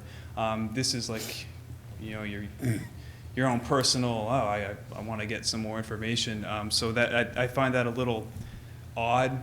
The whole, if it was, a free newspaper, different. So just something I have a little bit of hesitancy about that, the nature of the exclusivity of the newspaper. You would be concerned with people having to pay for access to public notices? For additional access to public notices. So, as we had talked, in lieu of doing this, we are pursuing other means of providing free, arguably more accessible notice. So we talked about, you can go on the CDD social media pages right now, you will see a post for all land use boards for our upcoming agendas. We will be committing to continue to do that. We're also working with the IT department about developing a tile on the city's webpage, front page, public hearing notices. You click it, that brings you to a list of all the committees and boards that have public meetings. You click that board, it brings you right to the agenda center. There are your agendas. We're also talking with community television. This one's quite tricky. How do you put an 8.5 by 11 piece of paper on a television screen? It's not clean. We're going to have to do some formatting, but we're figuring that out. And so we are looking at these other methods as ways of getting the word out that are more accessible than I would say a newspaper is. So the planning department would prefer the legislation as it was originally introduced to the Yes. committee. Alderman Clemmons? Thank you. So, just a few comments. You know, if we go back to the days of our founding fathers, right? We had a town crier. And the purpose of that was when there was something important, the town crier would go out and tell people what was going on. There's a meeting, you know, and the reason for that was because people couldn't read. And as newspapers came along and they were a penny, they got rid of the town crier because, well, I'm sorry that you never learned to read, but the majority of people are moving on.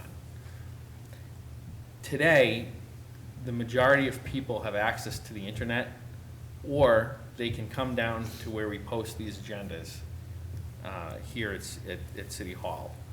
The majority of people don't read the newspaper anymore. My point of this is that if you are somebody who goes to the newspaper to look specifically for these notices, which I am sure that there are a lot of people that do that, my advice would be that we're moving to remove these from the newspaper and we're going to be posting them on the internet. We're going to be posting them on social media. We're going to be posting them on TV. Go to these places now instead of the newspaper and find them there. I understand that they're important to you, but time moves on. And at some point, this body has to make a decision that we're going to move on with time. And as the newspaper, unfortunately in this town, declines in readership, the expense of posting these things in the newspaper becomes larger. And so then that's borne on to the person who wants to do whatever they're proposing to do. I think the addition of the sign being up longer also helps, because if it's affecting your neighborhood, you're there in your neighborhood. So when one of those green signs pops up, you see it and you say, oh, there's something going on at that house, or there's something going on at that property, and you can stop and take a look at it, you know, and read more about it. And that's a unique local thing that I think is good, and that adds to that access. I don't believe that the newspaper portion of this is necessary any longer in 2023. I just don't. And I think what we need to do is re-educate people instead to say, these are, instead of the newspaper, this is what we're going to be doing moving forward. And I think that is a better use of our time. And so that's what I would suggest that we do. Thank you, Alderman Clemmons. I have Alderman Tebow, then Alderman Clee, then Alderman Senate, and then back to Alderman Jettie. Thank you, Mr. Chair. You know, I mean, I'm an advocate for papers, newspapers, I love them, but what if the Telegraph goes belly up tomorrow? Are we gonna send it now to the union leader? I mean, at some point, it's a shell of itself right now, it really is. I wish it wasn't, but that's how it is. Question to Manager Durfee. So, planning board still okay with this? And this, what we've struck out here is just historic district. The planning board, we would still be taking out of the Telegraph? Correct. Okay. The thing is when you compare the two, planning board has some big things that affect major parts of the city. And I'm not saying the historic district commission isn't, or that historic district isn't important. because it is, believe me, I'm big on the natural history, so that's important to me. But things like the asphalt plant come up in the planning board, right? That's huge. We want people to know about those type of things because that impacts the whole city, no matter where you live. So if we're gonna take the planning board out, I sit on as an alternate on the Historic District Commission. Once in a while, there's something fairly big, but it's like somebody's putting in a sauna or in their backyard or something like that. And again, it's not that those things aren't important or that people shouldn't know about them if they live in that area. But if you're gonna take it away from the planning board, I don't see any reason to keep it for the historic district either. And so I voted for this originally when it was in its full 100% intact, 100%, I voted yes for it. And I went along the lines of what you and Director Sullivan had wanted because I thought it was the right thing to do. With some of the amendments that have come out, especially with the signage, I'm still gonna vote that way. So I'm gonna vote probably no on the amendment. And I'm still gonna vote yes on if the amendment doesn't pass, I'm still gonna vote yes on the original legislation. Thank you. Alderman Clee. Thank you, Mr. Chairman. I am the primary person on the historic district from this board, and I can say, much like my colleague has said, that most of the things are residential. There are a couple businesses that come in based on signage and facades and windows and so on. And the truth is that Alderman Jettie made a very valid point. The historic district is for all of the city and not just for the historic district. However, if you're that interested in what's happening in the historic district, you can look at the agenda as well as any of the notifications. And within the agenda, all the plans, all of everything else is there, and you can come to the meeting and you can speak against or for something when we're having the hearings. We have the individuals who have gone through this and have said, this is what I want, this is what I'm going to build. The committee asks questions, and then we, through Zoom, through people that are physically there, we ask, are there anybody that is against this and so on. So if you are very into what the historic district has to offer and so on, you can do this. My biggest concern, and I was glad that they did that, we increased the notification, the physical notification.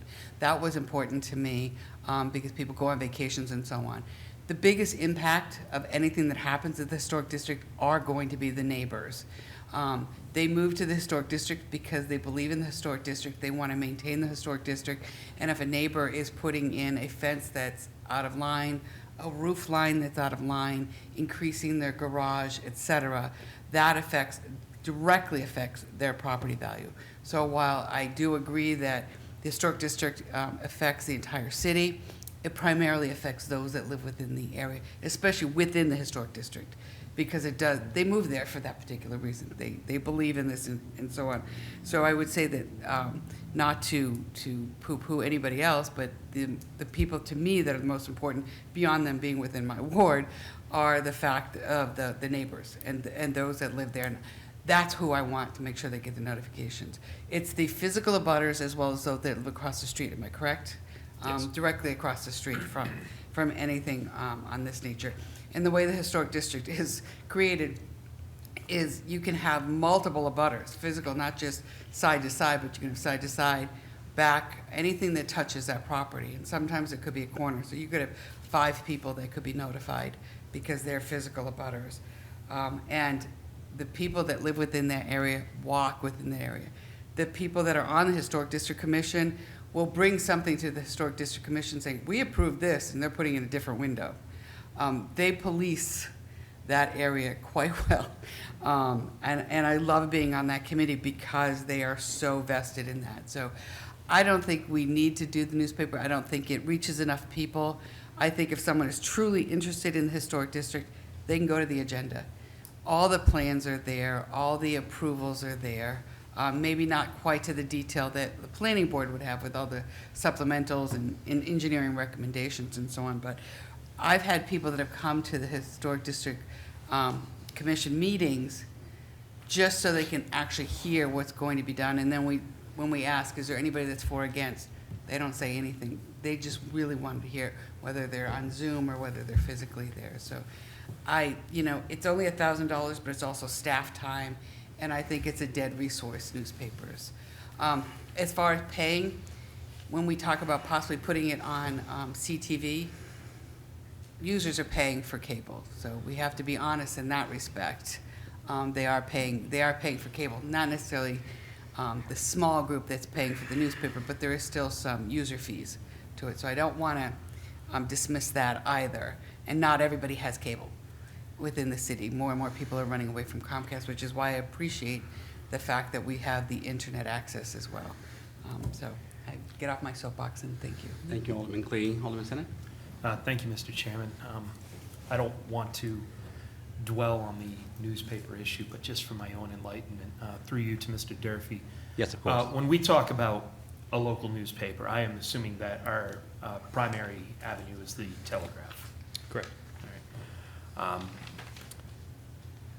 I don't subscribe to the Telegraph. I know at least some folks in the room do. But nevertheless, I use the Telegraph, or at least their website, as an avenue to find headlines to get my information from other news sources, because the entirety of the Telegraph, short of the obituary section, is paywalled to me. In perusing these headlines, and I do go through pretty heavily because I like to know what's going on in the city, I've not once seen a headline on the digital site for a public notice. I can only assume, and if there's a alderman in the room that would like to correct me, I can assume that means that this is only going out in their once a week print edition. As I understand, they only print on Sundays now. To me, that's not an effective avenue of communication if it's not even on the supplemental edition for what once was the daily print edition. So with that in mind, I have absolutely no problem moving on from the newspaper aspect of this ordinance as written. Thank you. Thank you. Alderman Jettie. Thank you. So I just want to clarify some things because,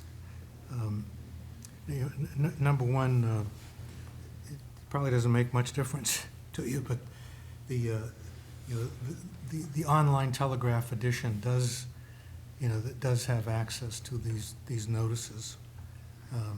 So you don't. It isn't just the physical paper. You can get online access to it, and you can see the notice online. So just a minor point, but I wanted to clarify that.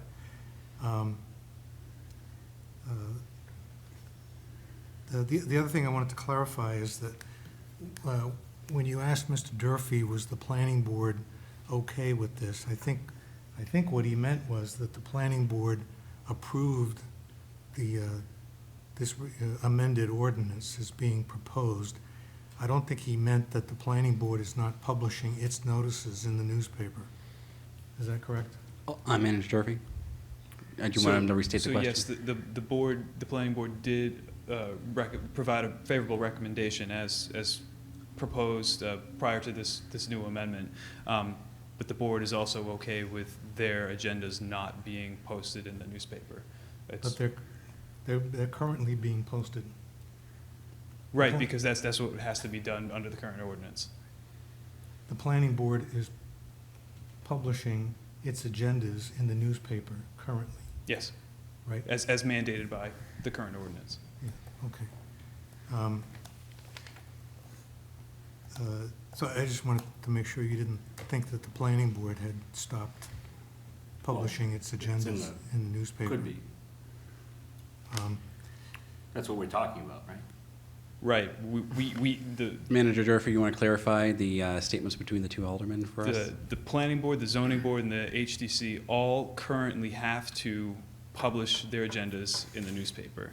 The proposal is to do away with publication of planning board and HDC. State law still requires zoning board to be published in the newspaper. Planning board has provided a favorable recommendation for these changes. Thank you. Yeah, thank you for clarifying that. I was under the misconception, I guess. I didn't realize that you were removing the notices for the planning board as well by this ordinance. I didn't understand that. I thought this was just a historic district. Manager Sherfy? Thank you. Confirming that that's what we're doing? Confirmed. Yes. And so, could I follow up? Of course, yes.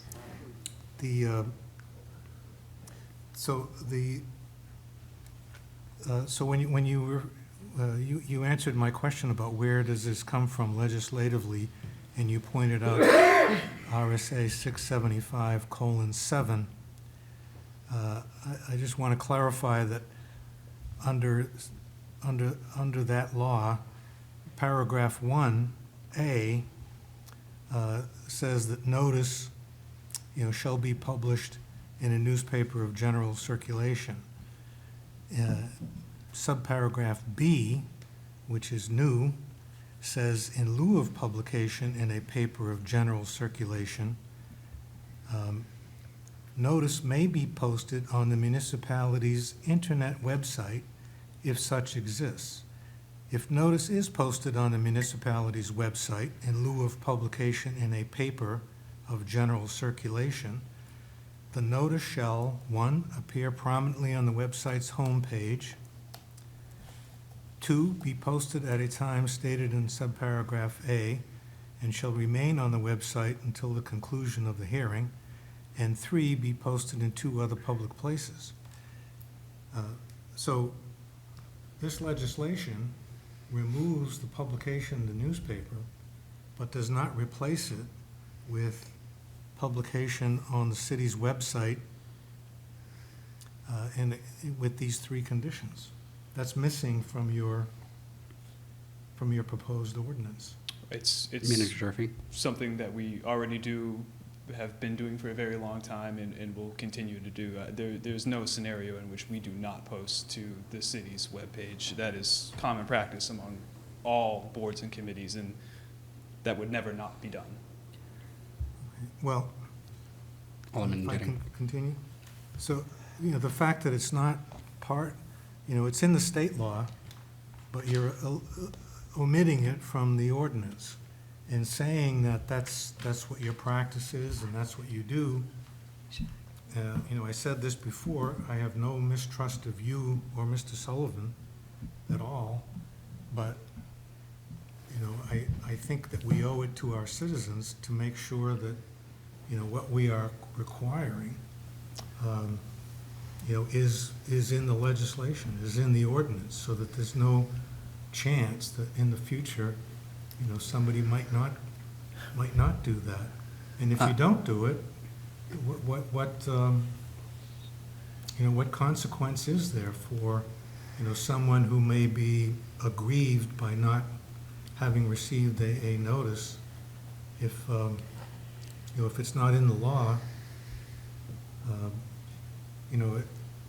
Manager Durfee, can you address those concerns? And I believe Alderman Clemens has a question. So it is in the law, it is in the ordinance by reference of 675:7, which, as you laid out, does stipulate that it needs to be posted on the city's webpage. And as I had iterated previously in reference to that RSA and how our ordinance refers to it in our notice provisions, what you are essentially asking for is that we just restate state law within our ordinance, even though we do say in accordance with 675:7.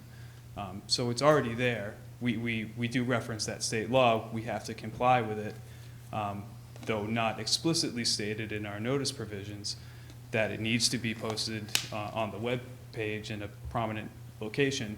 By referencing the state law, we effectively do that. Thank you. Alderman Clemens? Yeah, the other thing is, regardless of whether or not it states that anyway, state law supersedes us anyhow. Mm-hmm. So if we opt out of the newspaper portion of it, then obviously we have to follow the state law. So regardless of, and if we pass this ordinance and the legislature puts the newspaper thing back in, but our ordinance still has it out, guess what? We have to follow the state law, whether our ordinance says it or not. So the only thing we're doing here is opting out of the newspaper, which the state law allows us to do. We don't, we reference that state law as well, but we have to follow it regardless. So I think it's a moot point. Alderman O'Brien. Thank you, Mr. Chairman. Mr. Chairman, I'd like to make a motion to move the vote. We do have other items, and we do have people in the audience that want to be heard on the particular issue. So I make that motion. That motion is in order. Will the clerk please call the roll? This is on the amendment? This is on No, the this- motion to move the motion. Oh, to move the motion, yes. Alderman Melvin Moran Jr. Present. Alderman O'Brien. Yes. Alderman Clemmons. Yes. Alderman Senate. Yes. Alderman Tebow says yes as well. The ayes have it. I voted present as I was the maker of the motion and didn't want to seem unbiased. Now the motion is to amend. All those in favor, say aye. All those opposed, say no. No. Nay. The noes have it. The motion is now for final passage. Any further discussion? All those in favor say aye. Aye. All those opposed? The ayes have it. Thank you. New business ordinances. All right, we have O-23-062, amending the land use code regarding the wetlands buffer for vernal pools. I'm going to make a motion to recommend final passage. The motion is for final passage. Would anyone from the Preservation Committee like to again speak on this, or are there any questions for the Preservation? I have a question. I'm going to skip members first. Alderman Tebow, then Senate, and then Alderman Clee. Thank you. Does anyone know, I don't know if someone from the commission knows, my question is something specific come up to have this come about, or was this just something that, I guess I'm trying to figure out like why all of a sudden did this come up specifically? Sure. So there's nothing specific currently, but I think 3 years ago when the middle school came before us, we recognized then that the 20-foot buffer was insufficient. We worked with the school planners and the city, and they actually modified the plan to give the vernal pools that were found on site more of a buffer than what was called for in the ordinance. And so we just wanted to codify that. And my apologies, it's been you guys have been so patient, but if you could state your name and address Sorry. as well for the record. My name is Carol Sarno, 15 Rocky Hill Drive. And follow-up. Sorry for my not knowing these type of things, but do we know, like, do you guys know how many vernal pools there are and where they are, or is it something that comes up as people are building? Sure, we don't know how many there are or where they are. Generally, vernal pools are really easy to miss because they only have water during basically the spring. So for a few months in spring and early summer. So usually, if a development were proposed, and if there was surface water on the site, wetland or surface water, a wetland scientist would be brought in to do a wetland survey. And they see the surface water, then they may then investigate for a vernal pool. But there's no like database of vernal pools, and there probably are very few. Follow-up. And the only thing I would have concern about, and I think Alderman O'Brien said it earlier, would this prevent any, potential, but it sounds like, when the middle school found some, you guys were able to work with the city and stuff to make sure we had more of a buffer there, so, I don't know, I just don't want it to prevent something from being built potentially, but I also don't want to wreck the climate and the environment as well, so, I'm gonna vote yes for this, but I just wanted to make sure I had all the facts and the questions answered, so I appreciate you answering those for me. Thank you. Alderman Senate.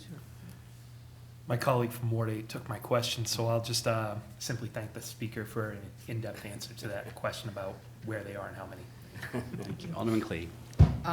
Just for clarification, I wasn't going to be debating. I did have some clarifying questions. So the first clarifying question that I did have was, I believe it was you that had mentioned that New Hampshire doesn't have any regulations, but the UNH extension, the 300 feet. My question to that end was, do they have any limited disturbance, the state of New Hampshire? Do they have any kind of vernal pool laws, or is it just? The state of New Hampshire does not. They do not. Follow up? Yes, please, thank you. And you did answer the question about not knowing where they are and so on. Now I'm going to go to what I would have asked later on. I know when they were doing a build in Ward 3, right abutting Greeley Park, there were some concerns by some of the neighbors that there might be vernal pools within that area. I don't believe that there were any. I think Representative Dutsey had kind of indicated that she didn't think that there were any of that. But the truth be told, that if there had been, you said there are 2 species that are in there. Those are the spotted salamanders and the wood frogs. Both of those, they're necessary for the environment to maintain. You said something about bugs and things like that they eat, so it's kind of that circle of life. Am I correct on that, or are any of these species endangered in any way, or? Sure. So the 2 species I mentioned are the spotted salamander and the wood frog. There are other species that use vernal pools for breeding, and some of those are threatened or endangered. But the 2 common species that we have around here would be the wood frog and the spotted salamander. And they use the pool for breeding, and then they move into the uplands around the pool to effectively live out their adult lives. May I just make a course, comment? So this, I guess, would be more of my debatable kind of thing.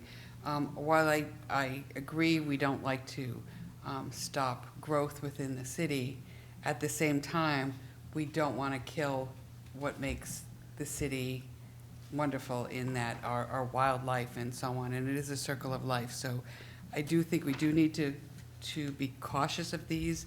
And I do know when the middle school was being built, there were some concerns about where the track was going to be and runoff and so on, the potential for that. So while I'm not on this committee, I would like you to do favorable to the vernal pools. I think we look at our environment as something as important as housing and so on. So we can't ignore this just for growth. So that's my editorial. Thank you. Alderman Clemmons. Thank you. Yeah, and I just want to clarify too. If there was a situation where we did find one and there was a development, let's say it was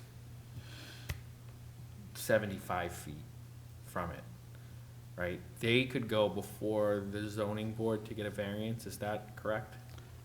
Director Sullivan or Manager Durfee? Director Sullivan? They would seek a special exception from the zoning board, but that special exception process for wetlands buffer intrusion includes a recommendation or referral process to the Conservation Commission. Alderman Clemmons. Yeah, thank you for that. So I think this is good legislation then in that case, because we want to make sure that what we're doing has a thorough vetting process. And it's not to say that, we couldn't do something that's 75 feet from the pool. It's just, we want the eyes of the Conservation Commission, the zoning board, everybody on board with that, to make sure that, is this a reasonable exception based on the entire site, what's being done, what's been found, or is it not? Does it really have to be that 100 feet? And I think that is a reasonable debate, but if we only have 20 feet, that conversation is never gonna happen. It just so happens we were lucky enough that it happened, it sounds like, with the middle school. So for those reasons, I'm gonna support this legislation. Any further questions? Alderman Clee. Thank you. Again, not a question, just kind of want to make a commentary. The truth is, when it came to the middle school, I don't think it was, nobody purposefully did it, but the truth is, the Conservation Commission had not been brought in at the beginning. It was just kind of something that was an ancillary thing. I think this 100-foot buffer would have brought them into the conversation much earlier. Everybody was amenable to Director work Sullivan. really hard and so on. So I think it, again, this is why it's good legislation. Everybody worked well when it came to the middle school, but they would have been brought in sooner if we had something like this in place. Thank you. Director Sullivan? Just a brief comment that my experience, and I believe the same is true of Manager Durfee and members of the Conservation Commission, is that these vernal pools that we're trying to enhance the protection of this evening, they're not present in areas that are priorities for redevelopment, whether that be on a site-specific basis or on a citywide basis. They tend to exist in areas that, if anything, should be protected or where limited development should be done. And so I'd like to further address the concern that this may in some way limit development or housing development or other development across the city. That's not the case. The intent is to provide further protection to areas that really should be protected anyway, in the event that there's not a more formal conservation easement or the like on a property. And so I believe this regulation can exist in harmony with aggressive housing policy, because these vernal pools are unlikely to be located in the areas that are primed and focused on for development and growth. Thank you, Director. Any further comments, questions, or statements? Seeing none, all those in favor say aye. Aye. Aye. All those opposed? The ayes have it. Thank you so much for sticking around. We appreciate your time and your ability to be on the board. We really do appreciate it. Thank you all. Thank you. Alderman Tebow. O-23-065, amending the land use code regarding fence construction adjacent to the Frederick E. Everett Turnpike. I'd like to make a motion to recommend final passage. That motion is in order. Alderman Clemmons. Thank you. Briefly on this, so as Director Sullivan had stated at the beginning, or at the public comment portion, the public hearing portion, this came about, and this was what I like to say is kind of, we get our best ideas from folks like who just left, like the Conservation Commission, and from our constituents. So I had a constituent reach out to me who abutted the highway, and they cleared off all the vegetation in front of their house. And there was actually a couple of news stories that were done. I think Channel 9, Channel 10 in Boston did a news story. And when you look at the before and after of this, it was stark, So they originally reached out to me to say, is there anything you can do to get the DOT to put a sound barrier in? And of course, dealing with the DOT is not easy. And as far as building a sound barrier, as I'm sure Alderman Clee and O'Brien know, being legislators, it's impossible to get the rest of the state to care about the 1,000 feet or so that don't have a sound barrier in Nashua, and get legislation through to actually fund something like that up there. So, it's a complicated situation. And I say that our best ideas come from our constituents because this particular constituent said to me, well, can't you just make it so that I can build a bigger fence without having to go through the zoning board and everything else? And I said, maybe we can. And so I reached out to Director Sullivan. I reached out to a couple of aldermen, Alderman Tebow, Alderman Clee, to kind of see what their thoughts on it would be. And this is what the proposal was, to allow residents to build a fence up to 14 feet in height if they live along the turnpike. And essentially, that idea came from the resident. And so I think, honestly, it was a great idea. The expense will be on the resident themselves if they choose to do that, but it gives them relief from the state being unable to help its residents. We can at least try here in Nashua to help our residents by giving them the opportunity to be able to do that. And as far as concerns with the construction, you have to still get a building permit. So it has to be approved, like any construction, if anybody was gonna do this, would have to be approved through the building department anyway. So it's, you know, I think this is a win-win, and I hope everyone here can support it.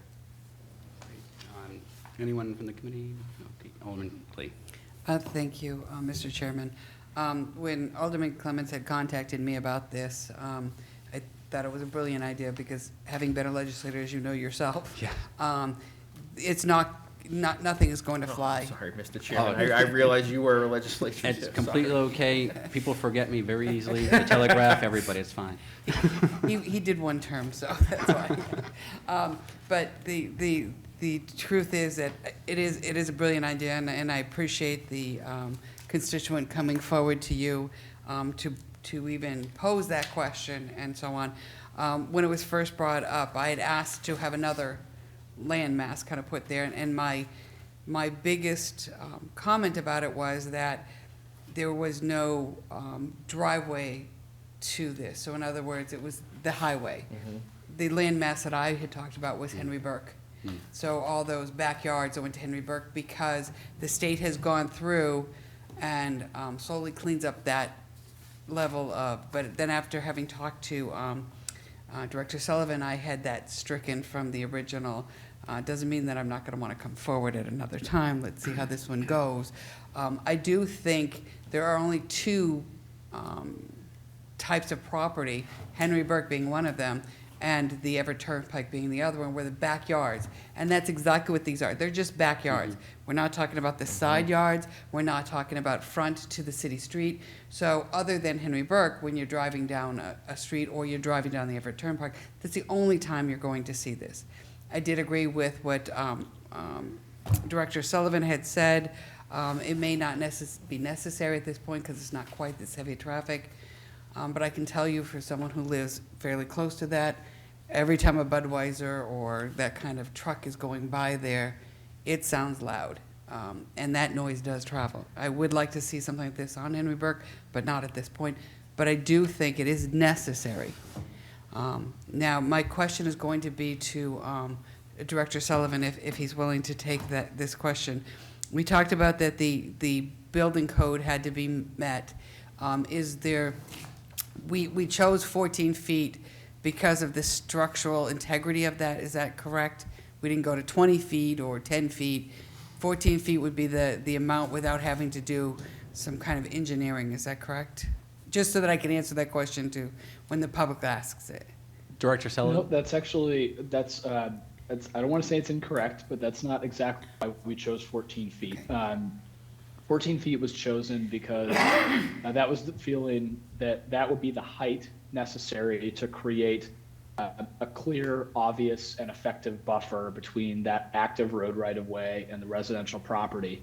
That number, frankly, could have been 12, it could have been 14, it could have been 16. But I do know there was active discussion about the fact that if it were to get closer to 20 feet, it could actually be sort of a reverse visual impact hindrance, both to the property and also, on the turnpike side as well, where it could create sort of a checkerboard of walls, or that would be the backsides of fences on residential properties that ultimately may produce an unintended aesthetic that we might not be very happy with. And so 14 feet, it is a bit arbitrary, but felt to be sort of the right height when it came to providing that buffer. The building code piece is that fences above 7 feet are required to have a certain level of engineering or design.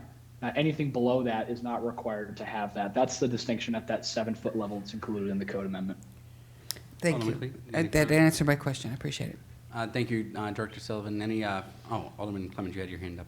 Just brief, and again, I apologize for omitting your state rep service to the city. And I as Alderman appreciate Clee it. stated, just one term. But in any case, no, I do want to say that actually the Henry Burke and, believe it or not, and I don't know if this counts as the Turnpike or not, but the only other spot would be the Danny Webster Highway, sort of opposite of Pike Street. So we may want to look at this further, but let's see how this goes, see if there's any interest from residents on those areas, and, you know, I'd be open to it in the future. But I certainly appreciate if this committee would support it. Thank you. Any further discussion? Alderman Clee. I just want to add, the one thing that makes, again, these different, the area that just got brought up too, is that those roads are state highways. Henry Burke is a state highway. The Daniel Webster is a state highway. So it's not like the city can do anything to do a buffer. It would have to be the private property to do it. So it's nothing the city can do to get involved, which is, again, why these properties are a little different. All right, the motion is for final passage. All those in favor say aye. Aye. All those opposed? The ayes have it. Great. Tabled in committee. None? General discussion. General discussion? All right, thank you all for bearing with me tonight. You know, I just want to bring up that if there is any member of the board who's not on this committee, feel free to submit any type of amendments or legislation changes, and I will introduce them on your behalf, especially when it comes to the need of the public hearing piece, because if we have disagreements here, or it gets through here, and then there's disagreements at the board, it has to come back to a public hearing, and every little thing, and then it can really impact time of city staff. And I would also encourage city staff to, you know, be proactive in communicating with aldermen who, I'm not saying you don't. I don't want to be portrayed as attacking any city staff, but if we can anticipate and potentially have conversations in more depth, because this was not something that I don't think needed to really be like rushed through in that particular changes to the notification. I think we could have taken time, even if that's with one alderman meeting with one person, not to violate open meeting records or anything. But I would hope that we can, anyone wants the courtesy, I will definitely submit it for you here at the committee. Alderman Clemmons. Yeah, just also to something that I think gets lost on some of our members, and some of our members don't know, maybe nobody here knows this, but a few, years ago, Alderman T-Boom and I actually sponsored legislation together to allow the primary sponsor of legislation to make motions to amend at any committee. So if you are the primary sponsor of legislation and it goes before a committee which you do not sit on, you may make amendments per our rules. And that was an amendment to the Masons that we passed, and that's still on the books to this day. So while your offer is excellent to any alderman, I just wanted to point that out, that is a rule that we are still governed under. That's good I did not know that, so I appreciate that. Alderman Tebow. Thank you, Mr. Chair. So are we in general discussion? General discussion on All what we right, discussed tonight. So on that point, so if anybody wants to amend something and you don't agree with it, you're still gonna put it? Well, if they're not on the committee, even if I don't agree with it, I think as chair, I would do the courtesy to my fellow aldermen to introduce that legislation on their behalf, because it's going to come up at the full board anyways. And I think it's prudent enough to still debate it at the committee level, as I've heard, I know you've said it many times, let's do the work here when we can, versus, you know, potentially, my whole point is this takes city staff time. And we're talking about $10,000 here and there, but the amount of payroll costs of doing these things, let's get it right the first time around as best we can. Not to say it's going to prevent it any time, but I want to be mindful of Director Sullivan, Manager Durfee's time, everybody's time at the city, to be mindful that, let's do this as much as we can here before we have a drawn-out thing at the full board. And that's fine, but I think that, if it was me and I wasn't on the committee, I'd try to find somebody on the committee that was like-minded, and if I couldn't find anybody, then I'd go to the chair, but, Alderman Sennett's like, thinking like I am, I'd be like, hey, can you introduce this, as opposed to making somebody that might not agree with me, I guess. I completely understand that, and I could put myself in a Yeah. position where I would be introducing legislation where I would be morally or ethically opposed to, but I just think as, the privilege of the chairs to not put an extra barrier into what could be a long, dragged-out debate at the full board. Alderman Clemens? Well, to go back into that history, the reason that former Alderman T-Boom and I came forward with that legislation was because at the time, it was a very contentious board, and there was chairmen who wouldn't allow or wouldn't do, or there was committee makeups that nobody would do that. And it's rude, it's rude. We're all colleagues here. We all have ideas. We might not agree with it, but we should be able to discuss it. We should be able to discuss every idea. And so, we were forced to create that legislation and to create that rule change in Masons because we had people who refused to do that type of thing out of just pure partisanship or whatever it was at the time. And couldn't be more opposite than Alderman T-Boom, but at the end of the day, it's like, we're here to discuss very important city business. We all got elected. We all have a voice, and that voice should be heard, and the appropriate work should be done at the committee level. So I commend you, Chairman Moran, because I think that's the spirit that we should have, and you should be commended for doing that, so. I appreciate thank it. you. There's the same line of thought. It's just, why not, be cordial colleagues. Alderman Jettie? Yeah, not meaning to overstay my welcome, probably already have, but I want to thank you for allowing me to, for making that motion on my behalf. And I know that, it's a courtesy, and any committee that I'm on that any of you might not be on, and you want to do the same, something similar, I'd be happy to make a motion. All the maker of the motion has to say is, for discussion purposes, I make this motion, and everybody knows that, it gives the person who wants to get it out, it gives them a chance to say what they've got to say. It gives you a chance to hear, what that other alderman might think about something, and, you may not think you agree with it, but after hearing about it and discussing it, you may change your mind. So thank you very much. That's what debate is, right? Yes. I hope that we can all treat each other collegially, continue to treat each other collegially. Thank you. Thank you. Any further general discussion? Public comment? Seeing no members of the public here, remarks by Alderman. All right. Alderman O'Brien, do you have a motion? Yes, I do. Mr. Chairman, I'd like to make a motion to adjourn. That motion is in order.